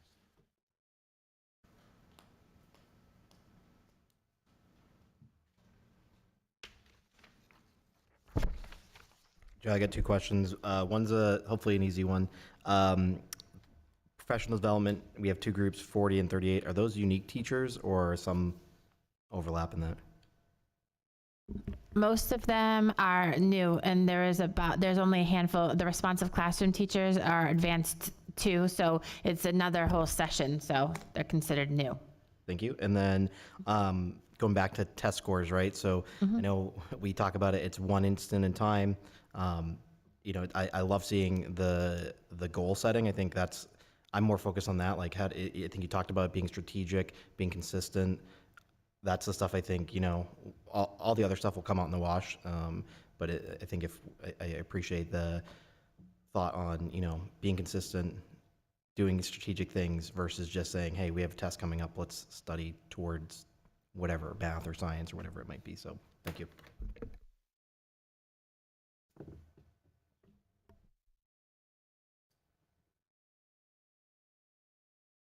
I guess I would say this is, it's a pretty good update, and it looks like a lot of exciting things going on in the next several months. Obviously, I think it's important for always to give those success stories, obviously, at our meetings. So it's always a great thing, and I honestly look forward to seeing the data when you guys present it for this past year. It's, I think your last presentation you gave, it sounded like the math data was really hitting its stride. So hopefully we'll get some reading updates and at some point in the future, because I know you guys said you had a plan and want to implement it. So hopefully we'll see some good results there as well. But thank you for this and good job. Yeah, I'm really happy to see the curriculum updates as well. And just a couple of things that I picked out. First off, the OGAP training is subsidized through the state, right? So that's that's something that's no cost to the district. No cost, yep. Yep. And I'm also glad to hear that we're working on social studies curriculum. It's I just know my experience as a parent. There's not a lot of social studies going on at the elementary schools, so I'm happy to hear about that. Like I went on the field trip to the State House with Grinnell's 4th grade, and the tour guide was asking them, all sorts of questions about government. How does a bill become a law? Crickets. So, it'd be nice, because it sounds like, at least from the tour guide, that that's something that other districts are doing. So, it'd be nice if we could see some movement on that.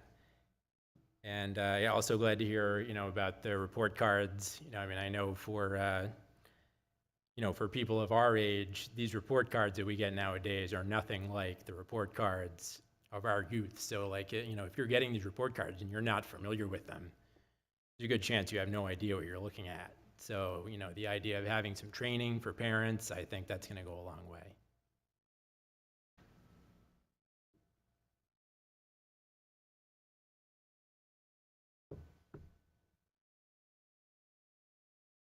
All right, guys, thank you.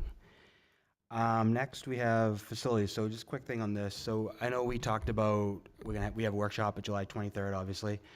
Facilities is meeting tomorrow to kind of set an agenda, expectations, whatever you want to call it, for that workshop for the administration to work through. So the goal, I think tonight, and I think I had iterated about a week ago, some thoughts on that, is for us to give some input for tomorrow's facilities meeting for Katie, Michael, myself, that will be at that meeting in the administration. At this point, I think we've learned a very valuable lesson that we need to be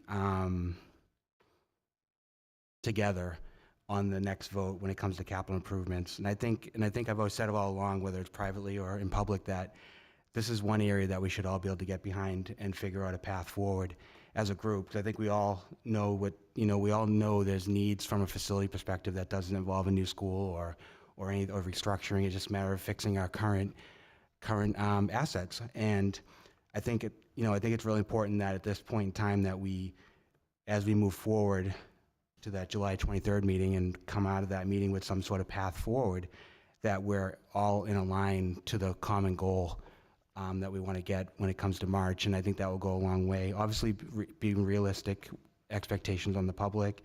There's a lot that goes into that, but I think at the end of the day, I think we can all get behind something that will move this district forward from a FF&E perspective.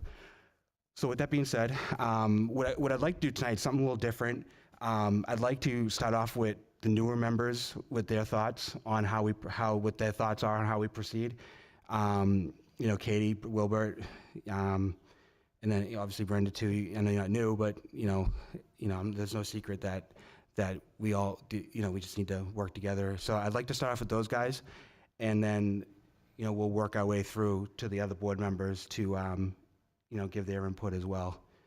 So, and that's in no particular order, by the way. Whoever wants to jump in, feel free.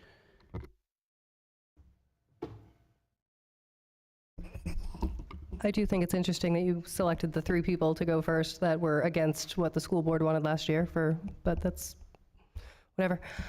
So I think that we need to listen to our town. I think that we need to look at, there was a pretty comprehensive report put together as far as what our facilities need.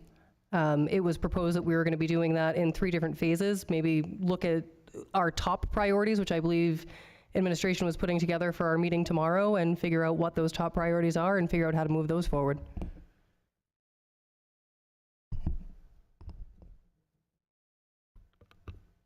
Yeah, I would agree. That's a very good point. I think one of the other things too is, and it doesn't have to be decided tonight, but opinion on what that number looks like, an estimate, a range of how we want to proceed, because that's an important thing to put those priorities together and figure out what can be actually done with those priorities. We need to understand what that range is that we want to present to the public.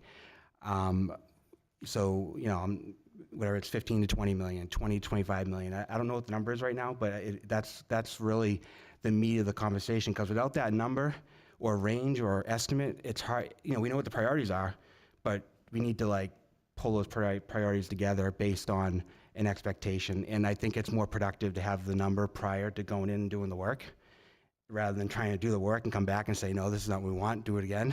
So it's trying to be more proactive and more efficient as we move forward, and respect these guys' time as they work through the data. I know a lot of the work is done, but still, it's still,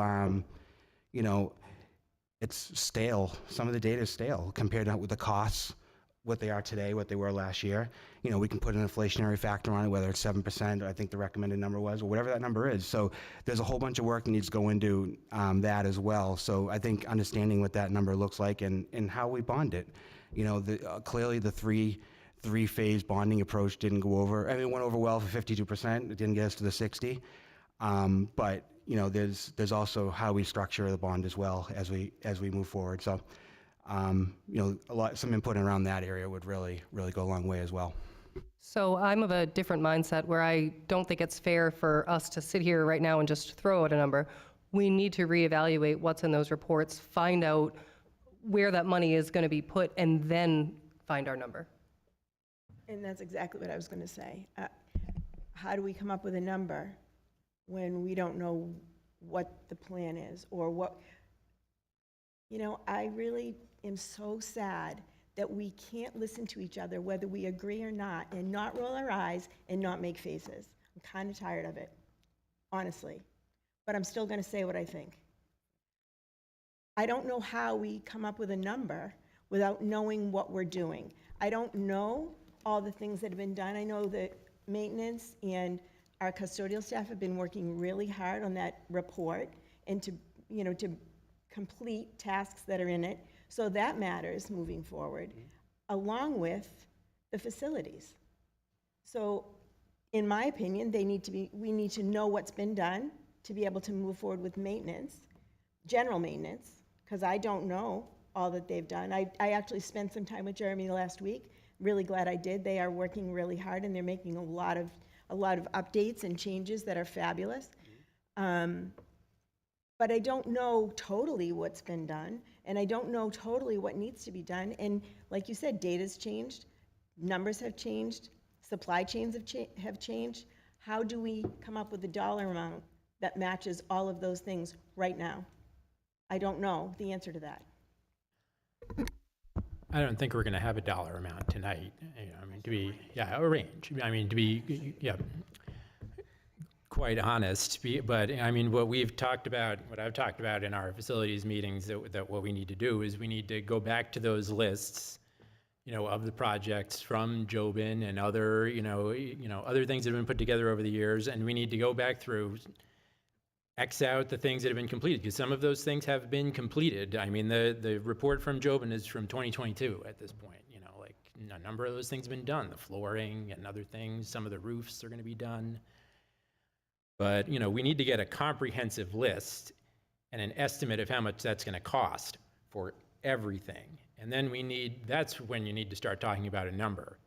You know, if we do, you know, a $15 million bond, what projects would you complete for that $15 million? If we do a $25 million bond, what projects would you complete with $25 million? And so on. And, you know, I think that's how that we're going to get, you know, to a number. Because, like, I mean, just looking at some of the estimates that we have, you know, I know numbers have been thrown around, 15 million, 25 million. Like, just looking just at South Range, you know, we have the estimate from, you know, from Gale for the brick veneer and window project, $4 million. The roof would probably be about $1 million, and then if we were to complete the Honeywell project that were not able to fund at South Range, that's another $3 million. So that is $8 million right there for 3 projects at one building. So the idea that we're going to, you know, do comprehensive repairs for $15 million is, yeah, it's a bit of a pipe dream. And I don't disagree with what you're saying. My point was, I gave everyone advance notice. A lot of this information that's people are talking about, that's your job. You look at the information that's been out there for over a year, and I gave you a week to come to this meeting prepared. So I don't understand, like, I don't know what I can do because what we've been told in the past, facility committee members are not transparent. We don't bring things to the table. And here I am trying to bring something to the table, and people say they don't have enough information. That's what I'm trying to avoid. I don't know how I can avoid that anymore without what I've been doing. I gave everyone proper notice. I sent an email out. I heard crickets from everybody. And now, this is what happened 3 years ago, my first year on the board. We sat in facility workshops, and we went in circle, circle, didn't get anything done. We kind of, I'm trying to avoid that. And by avoiding that is, I'm being clear as the board chair to the board what my expectations are when we come to a meeting. That's not a lot to ask for. And I offered my help to everyone on this board if they needed it. So please tell me what I'm doing wrong and how I can move forward in a more productive way, because clearly what I did was not productive for the board members that are sitting here today. And that saddens me. I'm talking. No, I'm still talking. So that saddens me. I've done everything in my power to try to unify this board. We started off the year, and I'm going to start giving information from a training that we talked about. You're shaking your head. That's fine. And we started off this year, Michael and I met with just about everybody and said, we can get behind capital improvements. Let's work to get behind that. And I think that's been said multiple times over the last several months. And I need somebody to tell me as board chair what I need to do differently, because I thought what I was doing last week, is giving clear direction on where I wanted the discussion to go today. And clearly, I can't do that, and I can't get that through to this board at this time. So if someone can point me in a direction for the future, I'm all ears, because clearly I'm doing something wrong. David, it was my understanding at our last facilities meeting that administration was supposed to come to us with a report at our next meeting showing what Brenda had asked for and laying out priorities. And to me, that was where we were going to start with our numbers and start that conversation. We did ask that, and we did ask for that, and we So that meeting's tomorrow. We created a facilities workshop, the 23rd, but at the same time, we do need to give these guys direction. They can't be spinning their wheels. We need to give them a path forward to that meeting. And tonight, per my email last week, was the start of that discussion for tomorrow's facilities meeting. Once again, I don't know how else I can move this board forward in the current manner that we're at. I've tried my best to do that. I need help. I'm asking for board members' help in that situation. I don't understand you, David, and then I do agree with you, but we need to make a wise decision too.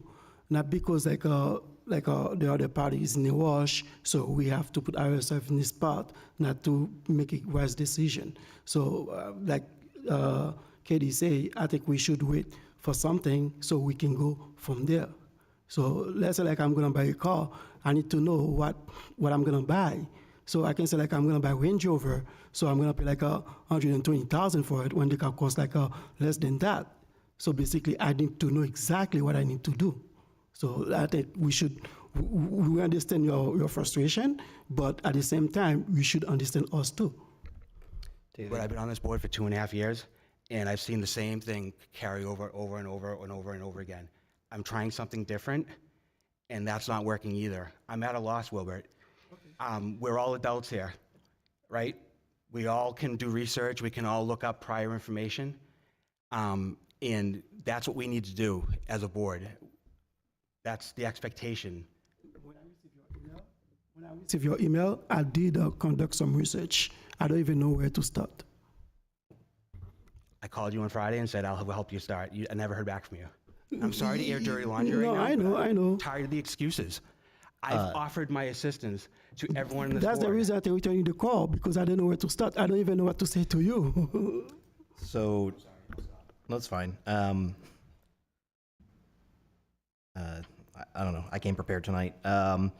So if you look at the facilities workshop that we did last August with a list of the major repairs, this does include Derry Village.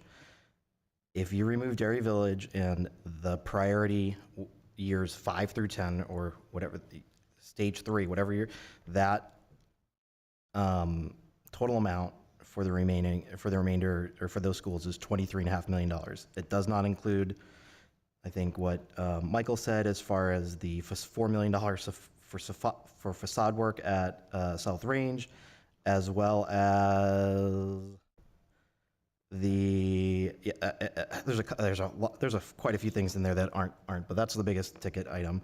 I even filtered it even further and took out, or added up all the couple $100,000 repairs, as I deem those as, if they're in the first priority and they're over, $100,000, I would say they're a pretty big need. And that still came out at $12.4 million without any contingency in there. So if we're looking for a range, 15 to 25 million, again, I think that's a big range. I think we start from there and we go down and, we pare it down. That would be my suggestion. I've got a list of things here, whether it's Joman issues, roof, windows, flooring, ceiling, doors, ADA compliance, wall finish, pavement, fire life safety, sprinklers, that type of stuff. So yeah, that's where I'm at. I'll be honest, my personal thoughts would actually be to run back the same exact thing that we did last year, and hopefully people can see the predicament that we're in and understand that the actual 3 tranches is actually the best way to do this, because if we, in this scenario where we only spend $15 to $25 million, that still leaves $14 million in priorities 5 through 10. So 5 years from now, we're going to have $14 million come due to us. So again, my personal thought is if we want a complete and comprehensive solution to invest into the buildings, because we're not getting it from anywhere else, it's to run back a similar thing. That being said, whatever the outcome of tonight's conversation or the workshop or whatever it might be, whenever we have a vote, whatever gets supported, whether I am on the no side or the yes side, I will support the will of the board. And I think that's what we all need to do. And of course, I wish that would have happened last year. And I think we would have gotten that additional 8%, but we're neither here nor there. So those are my personal thoughts. If we're going to give a range, I would say at minimum, it needs to be 15 and go up to 25. If we're looking at bonds, again, if we can do some sort of tranche, that'd be great. But I would not want to go beyond, 5 or 10 years as a bond, just because, again, the town of Derry and the taxpayers are not going to be on board with a 15-year bond, and then 10 years into it, now we're going to have to cough up, and we're going to be asking for another 14 to whatever millions of dollars, because those other issues are coming home to rue. So those are my thoughts.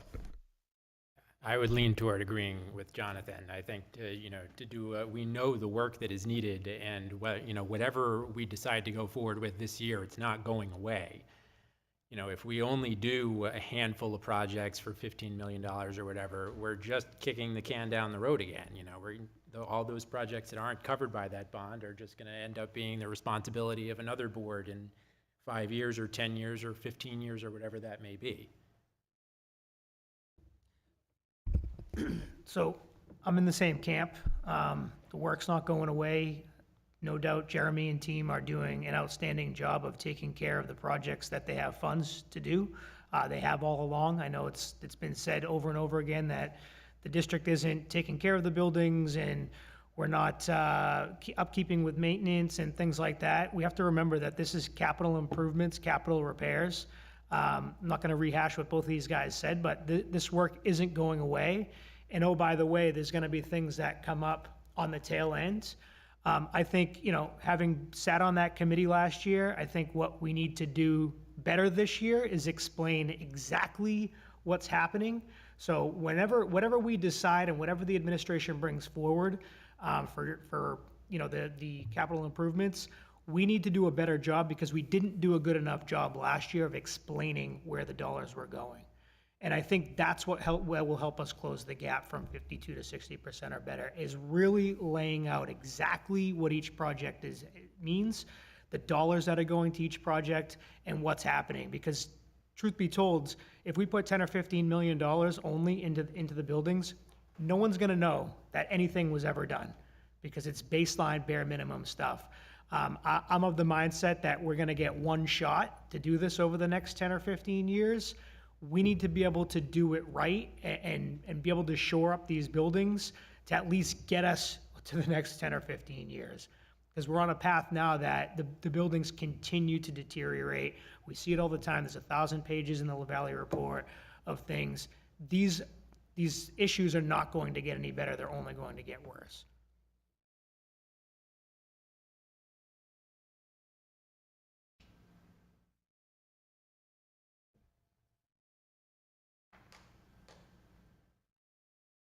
So is it safe to assume that we'd have a better picture for our facilities workshop? So like Jonathan brought up our workshop last year, we've kind of presented a few different options.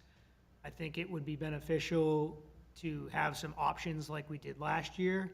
You know, whether it's length of the bonds, different tranches, total numbers, and things really broken out. So whatever the board decides, we can move forward and really start to break out each line item, because that was the miss, right? And folks that I spoke to and things you see is, well, what's this, what's casing, what, you know, little things. It needs to really be spelled out so people are comfortable and confident that when they go to the ballots and they cast their vote, if they do cast a vote yes, that they have a clearer picture. Things come up, right? We all understand that. Things are gonna come up, you start digging, start taking things apart, there might be something else. But I as a voter need to understand exactly how I'm casting my vote and where my dollars are going. We didn't do a good enough job of that last year. So we need to do a better job of that this year. And I think not having a new school taking any of the focus, and really, hopefully the whole board getting behind investing into the buildings, and really spelling out a very detailed plan as to exactly what's gonna happen and who, when, where, what, why, where it's all gonna go down. That's the only way that this is gonna work. We've gotta do a better job as a board, as an administration, as a facilities committee, of spelling out exactly what it is, A to Z. I think that's the hope for what we're going to be deciding on, you know, at that workshop. You know, like I said, my hope is that we can get like a comprehensive list of all of those projects that are still outstanding with cost estimates. And then, you know, what we'll need to decide on is how much money are we asking for and what projects is it going to pay for? And then, you know, to be honest, we're probably going to have to go back to Jobin or, you know, whoever else it might be and get new accurate cost estimates, because again, we keep going around in circles and this data gets old. You know, at this point, again, the La Valley study was years ago at this point. You know, the Jobin, data is, going to be 3 years old by the time, we're voting on this bond in March. So, it's going to cost money, but every time, the longer that we wait, the more money everything costs.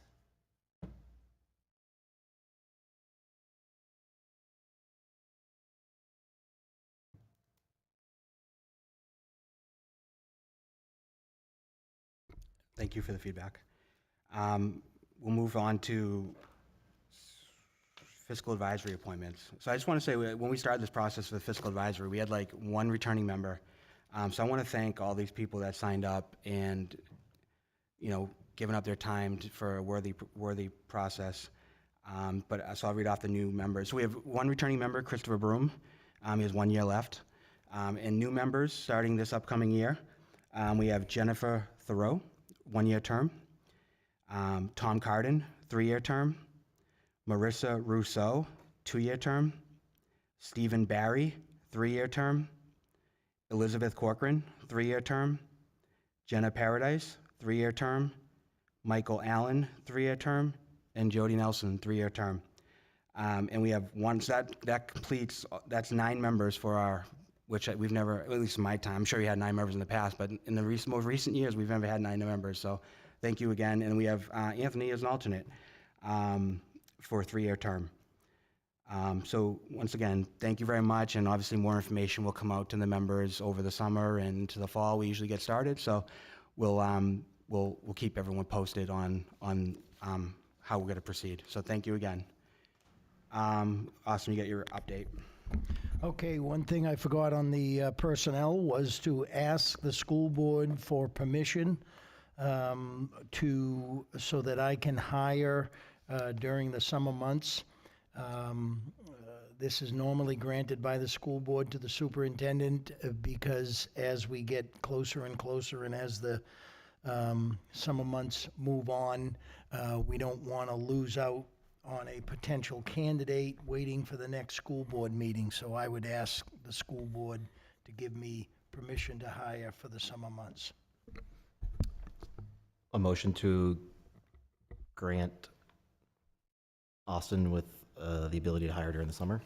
Second. First by Jonathan, second by Jason, all in favor? Yep. So considering that we have regular board meetings scheduled, is it necessary? We have a school board meeting on July 9th and a school board meeting on August 27th, and we have 2 workshops. And I would say that even waiting for a cramp, sorry, even waiting for 2 weeks, we can lose candidates. And the idea is if you lose a candidate in May or June, it's lousy to lose a candidate any time that you want to hire. But as you get into the summer months, you have less candidates, and I would say it is absolutely necessary.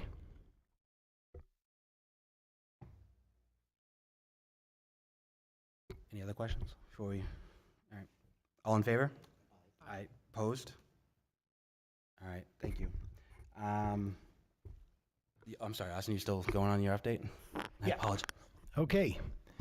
I begin my report tonight with sad news of the passing of Miss Linda Connor Scalzi, wife of recently retired Derry Village Grade 5 teacher Tony Scalzi. Linda fought a 5-year battle against ALS, which is amyotrophic lateral sclerosis. It is a progressive neurodegenerative disease that affects nerve cells in the brain and spinal cord. Our sincerest condolences go out to Tony, the children, and the extended family and friends of Linda. Please observe a moment of silence with me now.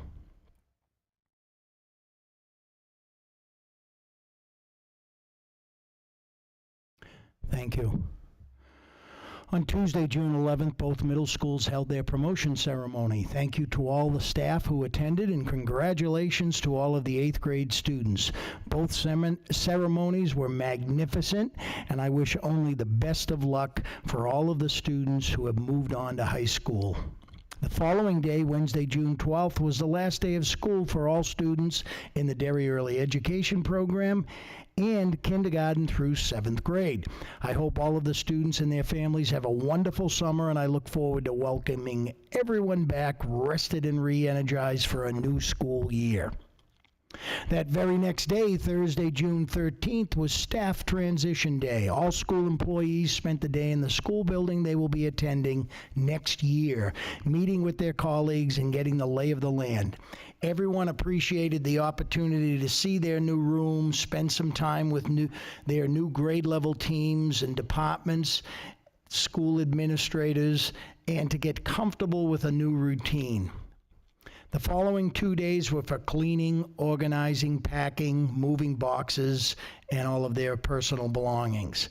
Friday, June 14th was the last day for paraeducators, and Monday, June 17th was the last day for teachers and all other professionals. I want to wish all staff who are leaving the district as retirees or to other districts or other professions good luck, and thank you for your service to the students and families here in Derry. To all other staff, I hope your summer vacation is restful and fun, and I will see you once again in late August to begin another exciting year here in the Derry Cooperative School District.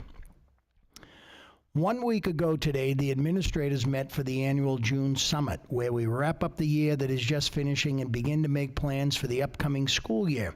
It was great to get together uninterrupted to spend quality time as a leadership group. I am so proud and honored to lead this group of knowledgeable, professional, deep thinkers with a priority toward providing the best education for our Derry students in an environment that appreciates and respects every person working in our district.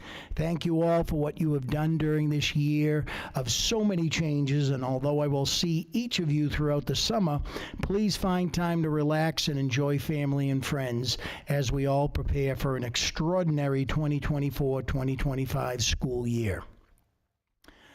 The following day, Wednesday, June 19th, is what is known as the Juneteenth holiday.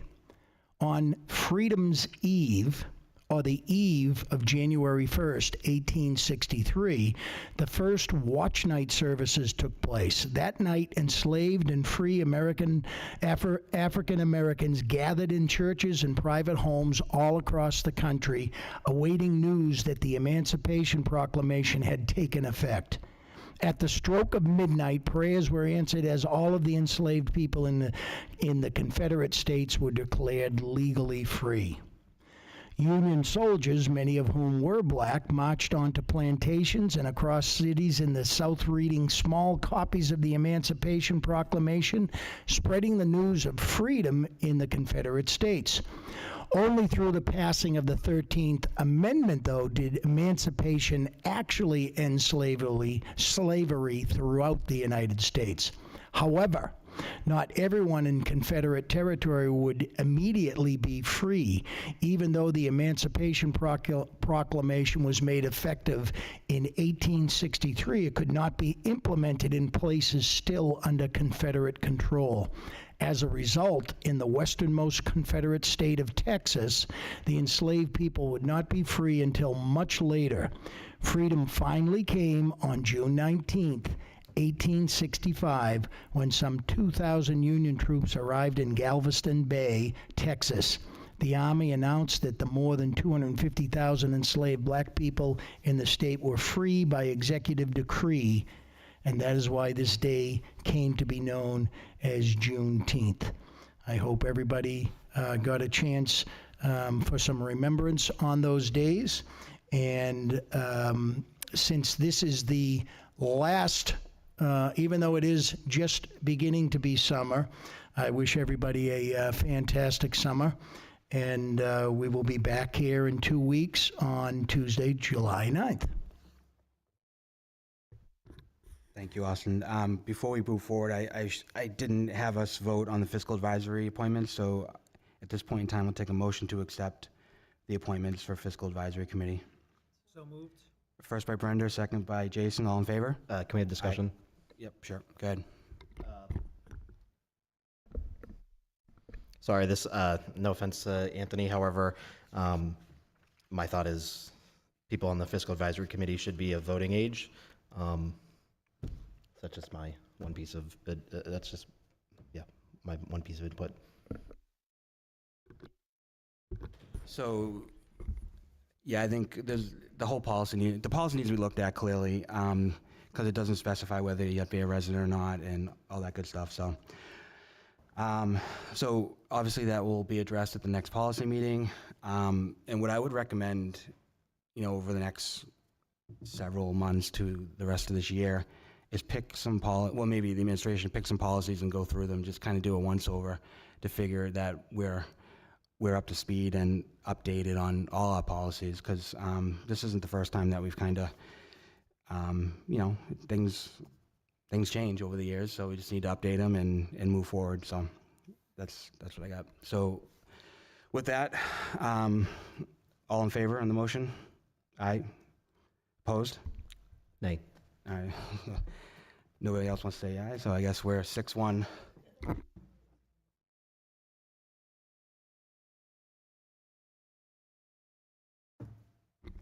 right, I got FYI. So from our retirement ceremony, we got a nice thank you card from Cynthia Cleary. Was very appreciative of the gift and the night in general. So. It's one of the better nights of the year where we all can, kind of hang out and see and talk with the retirees and less stress and kind of be ourselves. So that was good to see. It's nice to see when people are appreciative and not always, so it's good. All right, committees, we got the manifest. I move to accept the manifests in a grand total amount of $6,838,226.55. Consists of general payroll of $4,850,367.90 and general expenses of $1,987,858.65. Second. First by Jonathan, second by Jason. All in favor? Aye. Aye. Opposed? All right, 7-0. Any other committees that want to give an update?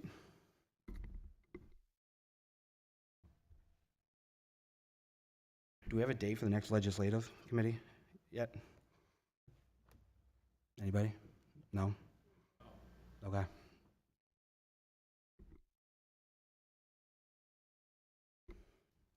Any other business? I actually have a question about enrollment. Back in the winter, I don't actually know when it was, maybe March, February, March, I had a curriculum or a enrollment list of the moves of students, and I'm waiting for the updated one. So I'm going to just share my concerns that we had already had back then, and I did share them then. Barca's 4th grade was high.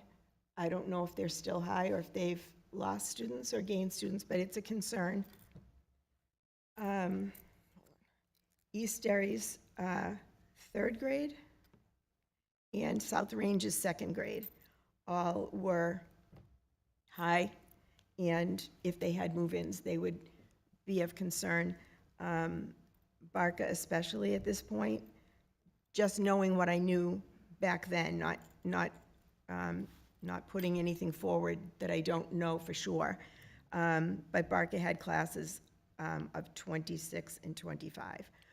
So if they've had move-ins, those classes are going to be really high, and I would appreciate it if we could get an update on those, and if we need to find another teacher or find space for those classrooms, not only Barca, but East Derry and South Range, or if there's more that have changed since that point, I'd really like to have that information and move forward with making sure that there really aren't 30 children in a classroom, because that's concerning to me.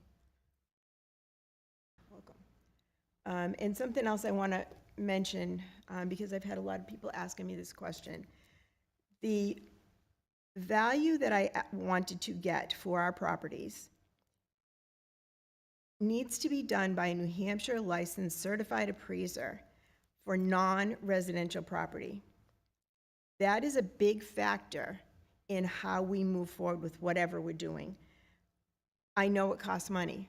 I don't know how much it costs, but it matters with the property that we own. So, you know, there was talk about the Derry Village property. Well, Derry Village property also has the warehouse and West Running Brook.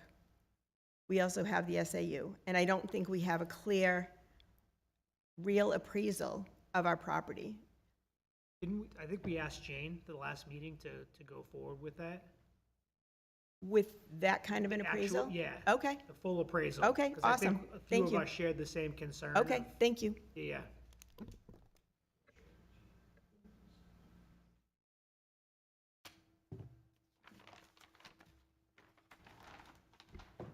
All right, take a motion to adjourn. So moved. First by Jonathan. Second. Second by Jason, all in favor? Aye. Aye.